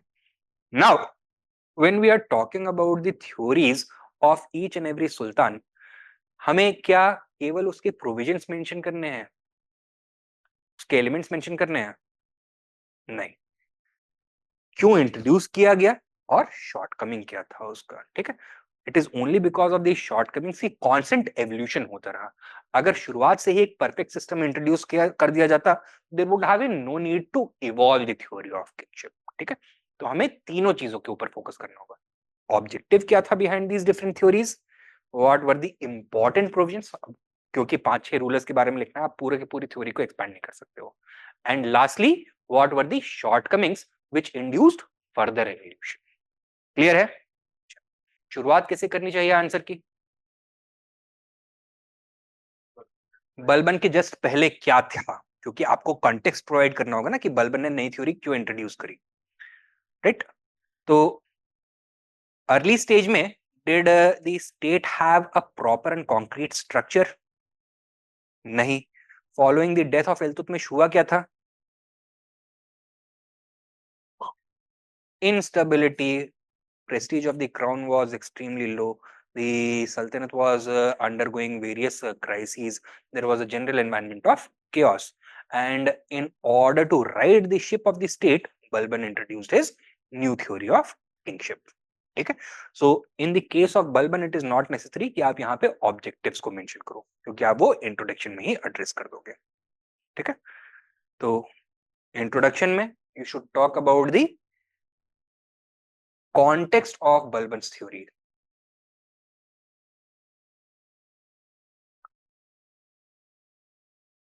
Clear?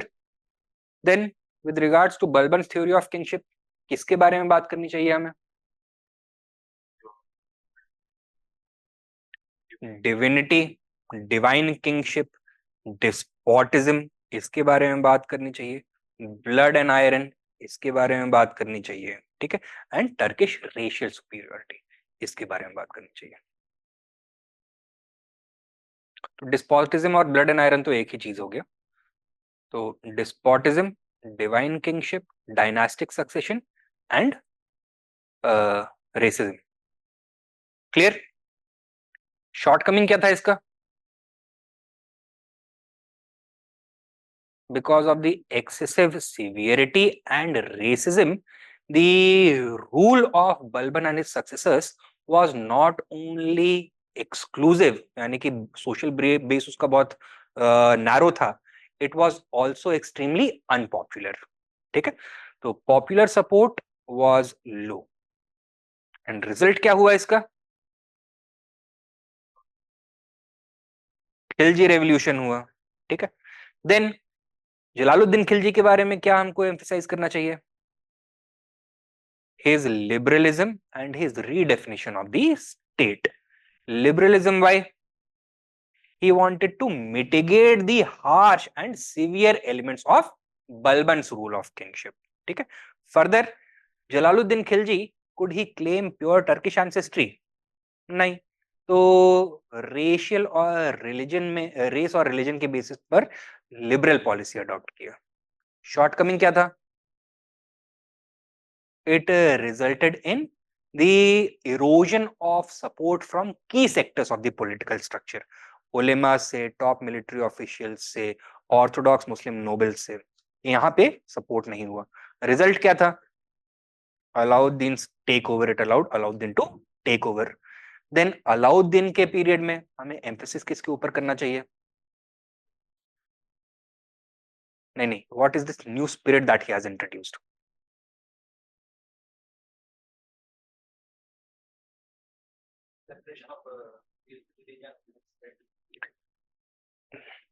मेरा आइडिया ये है दैट अगर आपको अलाउद्दीन खिलजी की पॉलिसी को एक वर्ड में या फिर एक फ्रेज में समराइज करना हो तो उसका बेसिक थ्रस्ट क्या है? रू कहां है उसकी?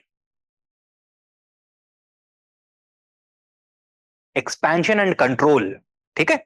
ये है expansion and control. And how did he do this? By blending the elements of both Balban's and Jalaluddin's theory. Balban से क्या बोरो किया इसने? Military despotism. और जलालुद्दीन से racial inclusivity. And and result क्या निकाला? He established an entirely new basis for centralization and imperialism. Clear है? अच्छा. एलिमेंट्स क्या है? आप यहां पे मेंशन किसको किसको कर सकते हो? प्रिंसिपल ऑफ स्ट्रेंथ को मेंशन कर सकते हो, secularism as an expression of despotism को मेंशन कर सकते हो, देन इंपीरियलिज्म को मेंशन कर सकते हो. ये तीन जरूर कर देना यहां पर. ठीक है. शॉर्टकमिंग क्या है इसका? Once again, it shared the same problems as Balban's theory of kingship. Extremely harsh था and over militaristic था. ठीक है. इस मिलिटराइजेशन ने क्या किया? It opened the doors for the Tughlaq takeover. Ghiyasuddin Tughlaq, earlier known as Ghazi Malik, had started his career as a foot soldier and rose to the status of a prominent military commander under Alauddin Khilji. फिर उसके बाद गाजी मलिक ने क्या किया, overthrew the last Khilji ruler in a military coup. Clear? अब गियासुद्दीन तुगलक साहब क्या करेंगे? Is he going to continue with the same over centralisation वाला पॉलिसी ऑफ अलाउद्दीन खिलजी, या फिर उसको रिवर्स करेंगे? रिवर्स करेंगे, right. And liberal policy towards the nobility introduce करेंगे, टुवर्ड्स द उलेमा इंट्रोड्यूस करेंगे। क्लियर है? This in contrast to Alauddin's policy, is it going to be seen as a strong policy or a weak policy? Weak policy. So among some sections of the military, there are going to emerge certain doubts. They are going to start looking for new contenders to take over. कौन contender emerge होगा? Mohammad bin Tughlaq, right. Mohammad bin Tughlaq साहब क्या करेंगे? He is going to plan the assassination of his father and he will succeed. 1325 में he becomes king, ठीक है। अब मोहम्मद बिन तुगलक क्या करेंगे? Is he going to continue the same policy as his father? No, that policy had caused his downfall. So reversal, दोबारा से अलाउद्दीन खिलजी का spirit introduce कर देंगे, but even more aggressively. So his policy is a blend of both Khilji as well as Balban's despotism. ये यहाँ पर divine theory of kingship के ऊपर भी एम्फेसिस करेंगे, प्रिंसिपल ऑफ स्ट्रेंथ के ऊपर भी एम्फेसिस करेंगे, और रॉयल सुप्रीमेसी के लिए भी एक बहुत स्ट्रॉन्ग बिड करेंगे, ठीक है। Secularism is going to be another important component of his theory of kingship. Reason क्या है सेक्युलरिज्म का? To eliminate the role of the ulemas and to broaden the social base of his empire. He is also going to revive Jalaluddin's eclecticism with regards to religion. He is also going to follow a more tolerant policy. And unlike Alauddin Khilji, ये क्या करने वाले हैं साहब? He is going to establish direct rule over the whole of India. Alauddin Khilji ने केवल north India के ऊपर डायरेक्ट रूल किया था, साउथ इंडिया के ऊपर indirect rule, more expansion. Further, he is going to bring about a lot of administrative innovation so that new mechanisms of control that surpass the traditional methods of control, they can be introduced. For example, ये provincial administration में बहुत major change करेंगे. He wanted to curtail the power of the इक्तादार्स और the wali, provincial governor. तो यहाँ पे separation of powers introduce कर देंगे. Initially, the iqtadar or the wali was responsible for all functions within the province. तो वो administrative function हो जाए, जुडिशियल फंक्शन हो जाए, रेवेन्यू फंक्शन हो जाए, पुलिसिंग फंक्शन हो जाए, चाहे जो भी हो जाए, इक्तादार के हाथ में था. But now Mohammed bin Tughlaq began appointing a new official with the title Wali ul Kharaj to oversee revenue administration. He had the same rank as the iqtadar or the wali or muqaddam. ठीक है, सॉरी वली और इक्तादार, मुक्ति. And अब क्या होगा? the wali would check and balance the influence of the waliul kharaj and vice versa. So ये करने लग गए. Are the nobles and the ulemas going to be happy with this? No. Further, the physical boundaries of the empire have become extremely large. So resistance is going to be endemic. Result is going to be frequent rebellions resulting in the disintegration of the Sultanate, right?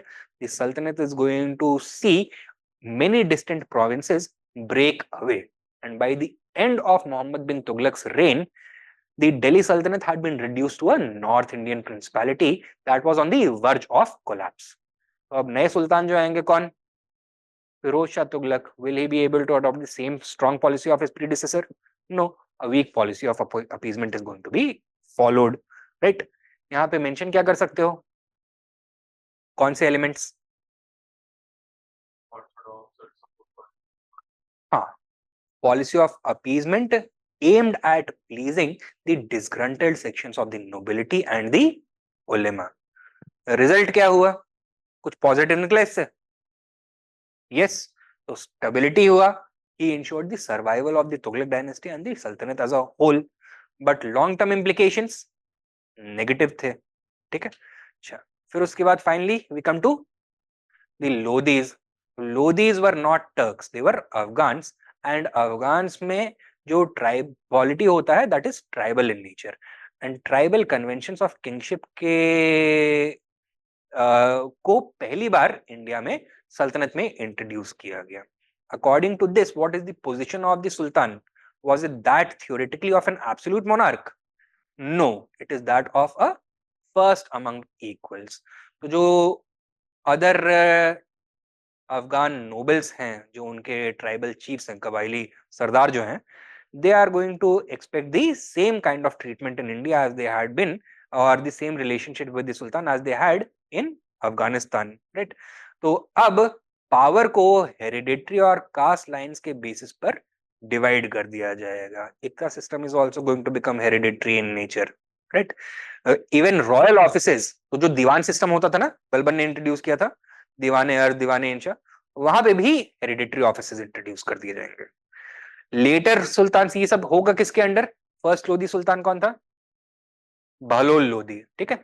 Letter Lodi sultan such as Sikandar Lodi and Ibrahim Lodi, they are going to revive the Turkish model of kingship. Are the Afghan nobles going to like this? No.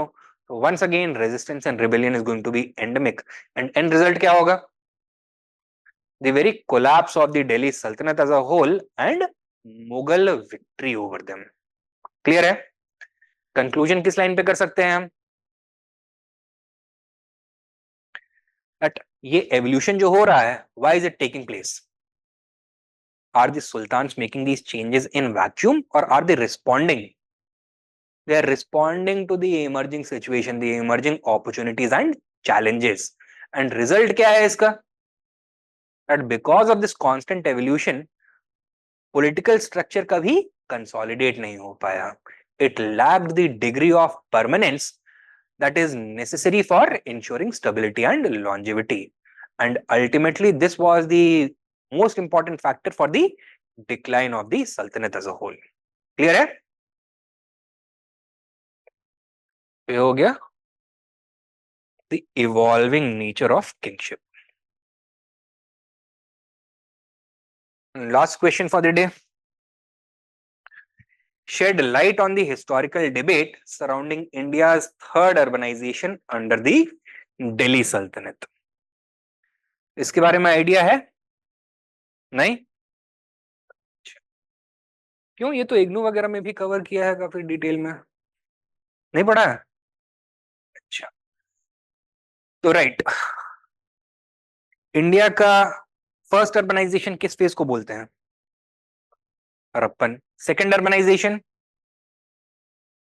Buddha age, Mahajanapada period. और third urbanization Delhi Sultanate. But अगर हम closely observe करें, while Delhi Sultanate में urbanisation का growth होता है, लेकिन third urbanisation का बिगनिंग नहीं होता है. Third urbanization as a phenomena had started with the end of Indian feudalism from the 10th century onwards itself. ये आर एस शर्मा ने क्लेम किया है. तो ठीक है, तो उन्होंने framework of Indian feudalism develop किया था ना. टाइम पीरियड क्या था इंडियन फ्यूडलिज्म का?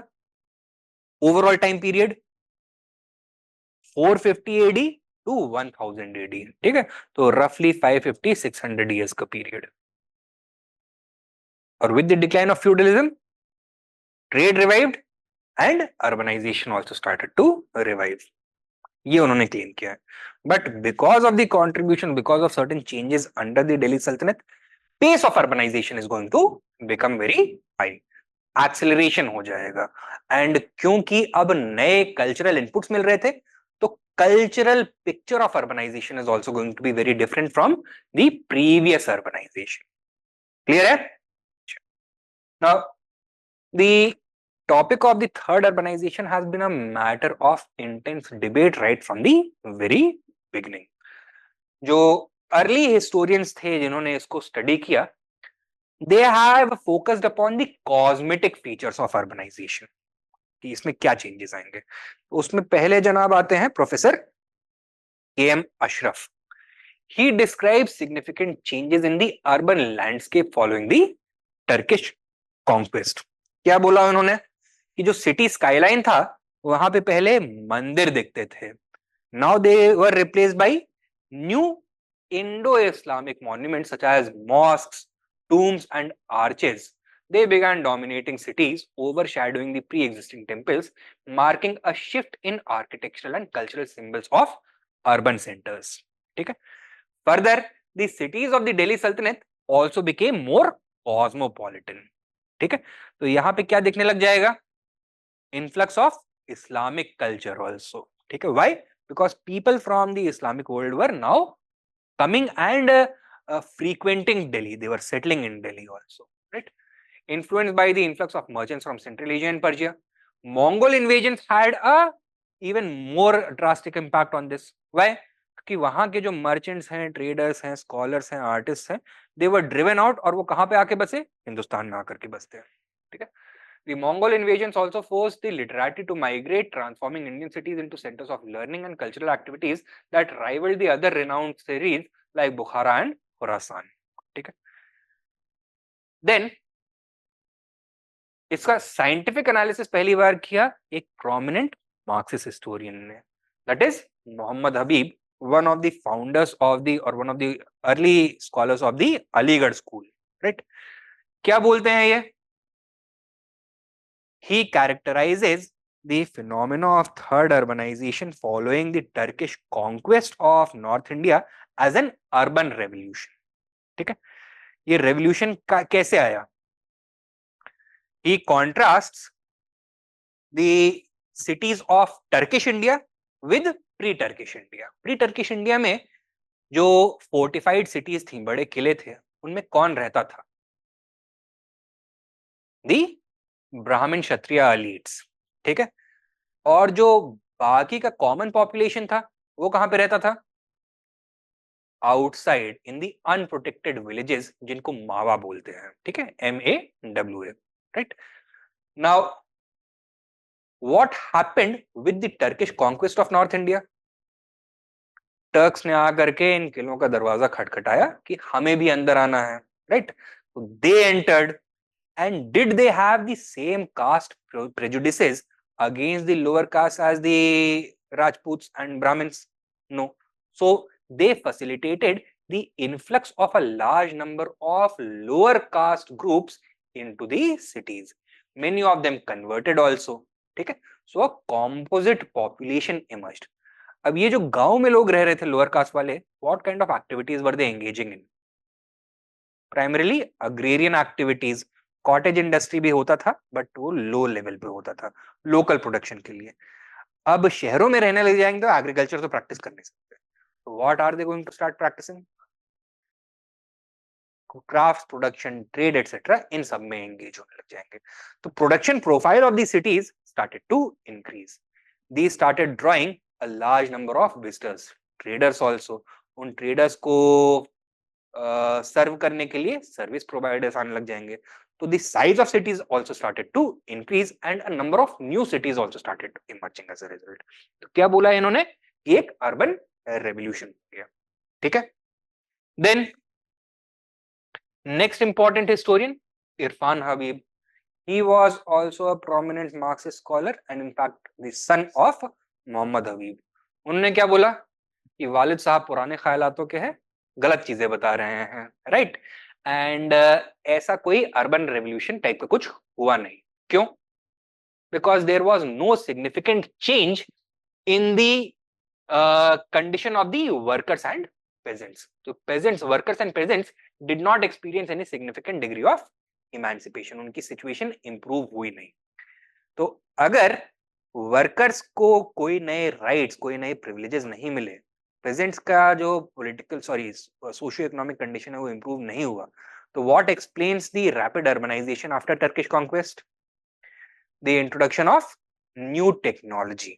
For example the Persian wheel, saqiya और rahat, and the charkha with handle, and the pit and treadle loom, and paper manufacturing, and gunpowder manufacturing, etc. तो ये सब नई इंडस्ट्रीज हिंदुस्तान में आती हैं. इसकी वजह से होता क्या है? Production picks up. सबसे पहले तो because of improvement of irrigation, जो फूड प्रोडक्शन है that is going to increase. Population पे क्या इफेक्ट पड़ेगा? पॉजिटिव और नेगेटिव? पॉजिटिव इफेक्ट पड़ेगा. सरप्लस इंक्रीज होगा. सरप्लस इंक्रीज होगा तो सेकेंडरी इकोनॉमिक एक्टिविटीज भी इंक्रीज होंगी. एंड सेकेंडरी एक्टिविटीज को फैसिलिटेट करने के लिए कई सारी new techniques, new methods of production introduce हुए। तो दिस वाज हिज एनालिसिस। ठीक है, then along comes professor Hamida Khatoon Naqvi. ये क्या बोलती हैं? That urbanisation in the Delhi Sultanate was politically inspired। ठीक है, state led and state sponsored urbanization। State prepared the basic outlay for urbanization। how? Roads बनाए, साथ में एम्प्लॉयमेंट दिया, खुद कंस्ट्रक्शन उन्होंने फैसिलिटेट करवाया।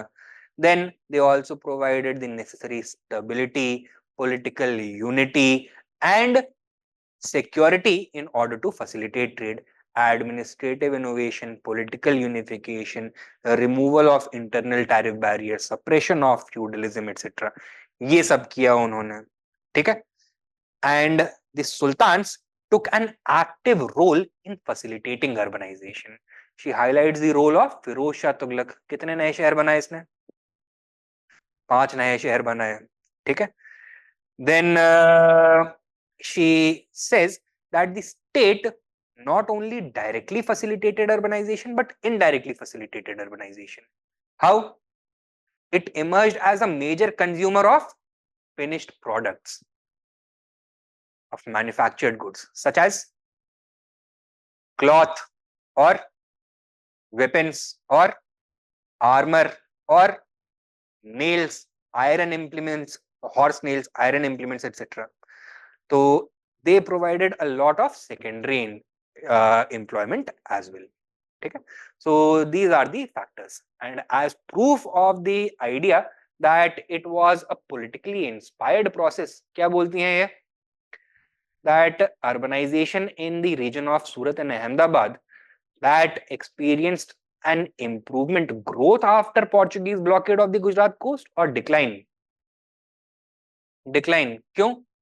क्योंकि जो लोकल रूलर्स थे उनको पॉलिटिकली पोर्चुगीज अब चैलेंज करने लग गए थे। तो state was unable to perform its traditional roles in facilitating urbanisation. ठीक है, this is what professor H K Naqvi says. And then finally we have some revisionist historians, Andre Wink and Sunil Kumar. क्या बोलते हैं ये? कि इकता का रोल सबसे ज्यादा इंपॉर्टेंट था। ठीक है, और आंद्रे विंक क्या बोलते हैं कि when we think of iqta we should not look at it as a parcel of agricultural land, rather we should look at it as an urbanized region, that means a particular region with an urban center। और जो urban center है उसका basic characteristic क्या है? what kind of a town is it? शुरुआत में किस तरह का टाउन था?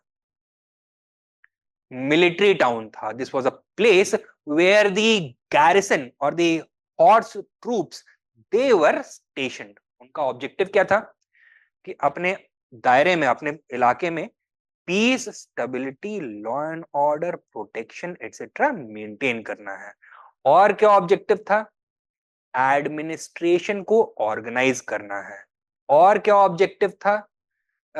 टू ब्रिंग अबाउट रेवेन्यू, हाँ, रेवेन्यू अप्रोप्रिएशन। ठीक है, so a mechanism for revenue appropriation was to be established through these iqtas. और क्या ऑब्जेक्टिव था? These were to emerge as centers of administration, जहां से उस पूरे इलाके का एडमिनिस्ट्रेशन रन किया जाए। ठीक है, आंद्रे विंक क्या बोलते हैं?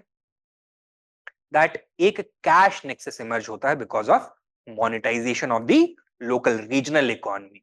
जो उस सिटी का इकोनॉमी है, गैरिसन टाउन का इकोनॉमी है, और उस इलाके की economy, they are connected with metallic currency. ठीक है, तो इन दोनों के बीच में एक्सचेंज होने लगता है। Is this clear? He says that a number of new cities were established as a result। इसमें ये नाम लेते हैं Delhi, Gwalior, Multan, Lahore, which evolved from garrison posts into significant urban centers। Sunil Kumar क्या बोलते हैं? Sunil Kumar agrees that horse troop garrison towns, that is the khitta within the ikta, played a very important role in facilitating urbanization। But at the same time ये बोलना गलत होगा कि ये only factor था। क्यों? ये बोलते हैं that urbanisation in India at the time of the arrival of the Turks was an ongoing process, already start हो चुका था, and because of the role of the iqtas your accelerate होगा। तो ऐसा नहीं है कि केवल नई सिटीज ही इमर्ज होंगी, जो पुरानी सिटीज थी वो भी इमर्ज होंगी। ठीक है। Kumar and others argue that many of these towns, such as Lahore and Multan, were already established and flourishing due to their strategic locations before the Turkish conquests.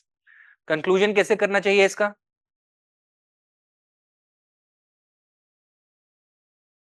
What is the nature of the process of urbanization? Straightforward, simple process होता है? No, it is a complicated process, complex process. तो केवल एक set of factors explain कर सकते हैं कि पूरे के पूरे सल्तनत में अर्बनाइजेशन कब और क्यों हुआ। नहीं, several factors affected the dynamics of society, polity and economy in different regions and in different ways. It was due to the regional manifestation of this combination of factors that different cities emerged. कुछ बड़े, कुछ already present cities थी जो बड़ी हुई, और कुछ entirely new cities भी इमर्ज होती हैं। It would be best if you could name one और टू। नई सिटीज में आप नाम ले सकते हो of places such as Saharanpur, Badaun, Bareilly etcetera, right. और जो ऑलरेडी एस्टैब्लिश सिटीज थी, लाहौर, दिल्ली, मुल्तान, लखनौती एटसेट्रा, ठीक है, ये इनके नाम ले सकते हो। So that is our discussion for today. If you guys have any doubts please let me know. Ishan, Manish, कोई डाउट्स है और shall I end this lecture?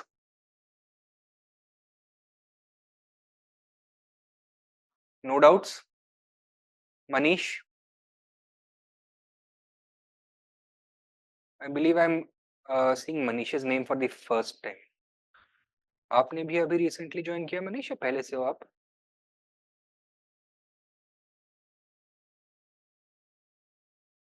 पहले से? Alright then. सो अगर कोई डाउट होता है या फिर कोई क्वेरी होती है, you can get in touch with मी। मेरा फोन नंबर मैं बता देता हूँ आपको, जो भी नए लोग आ रहे हैं।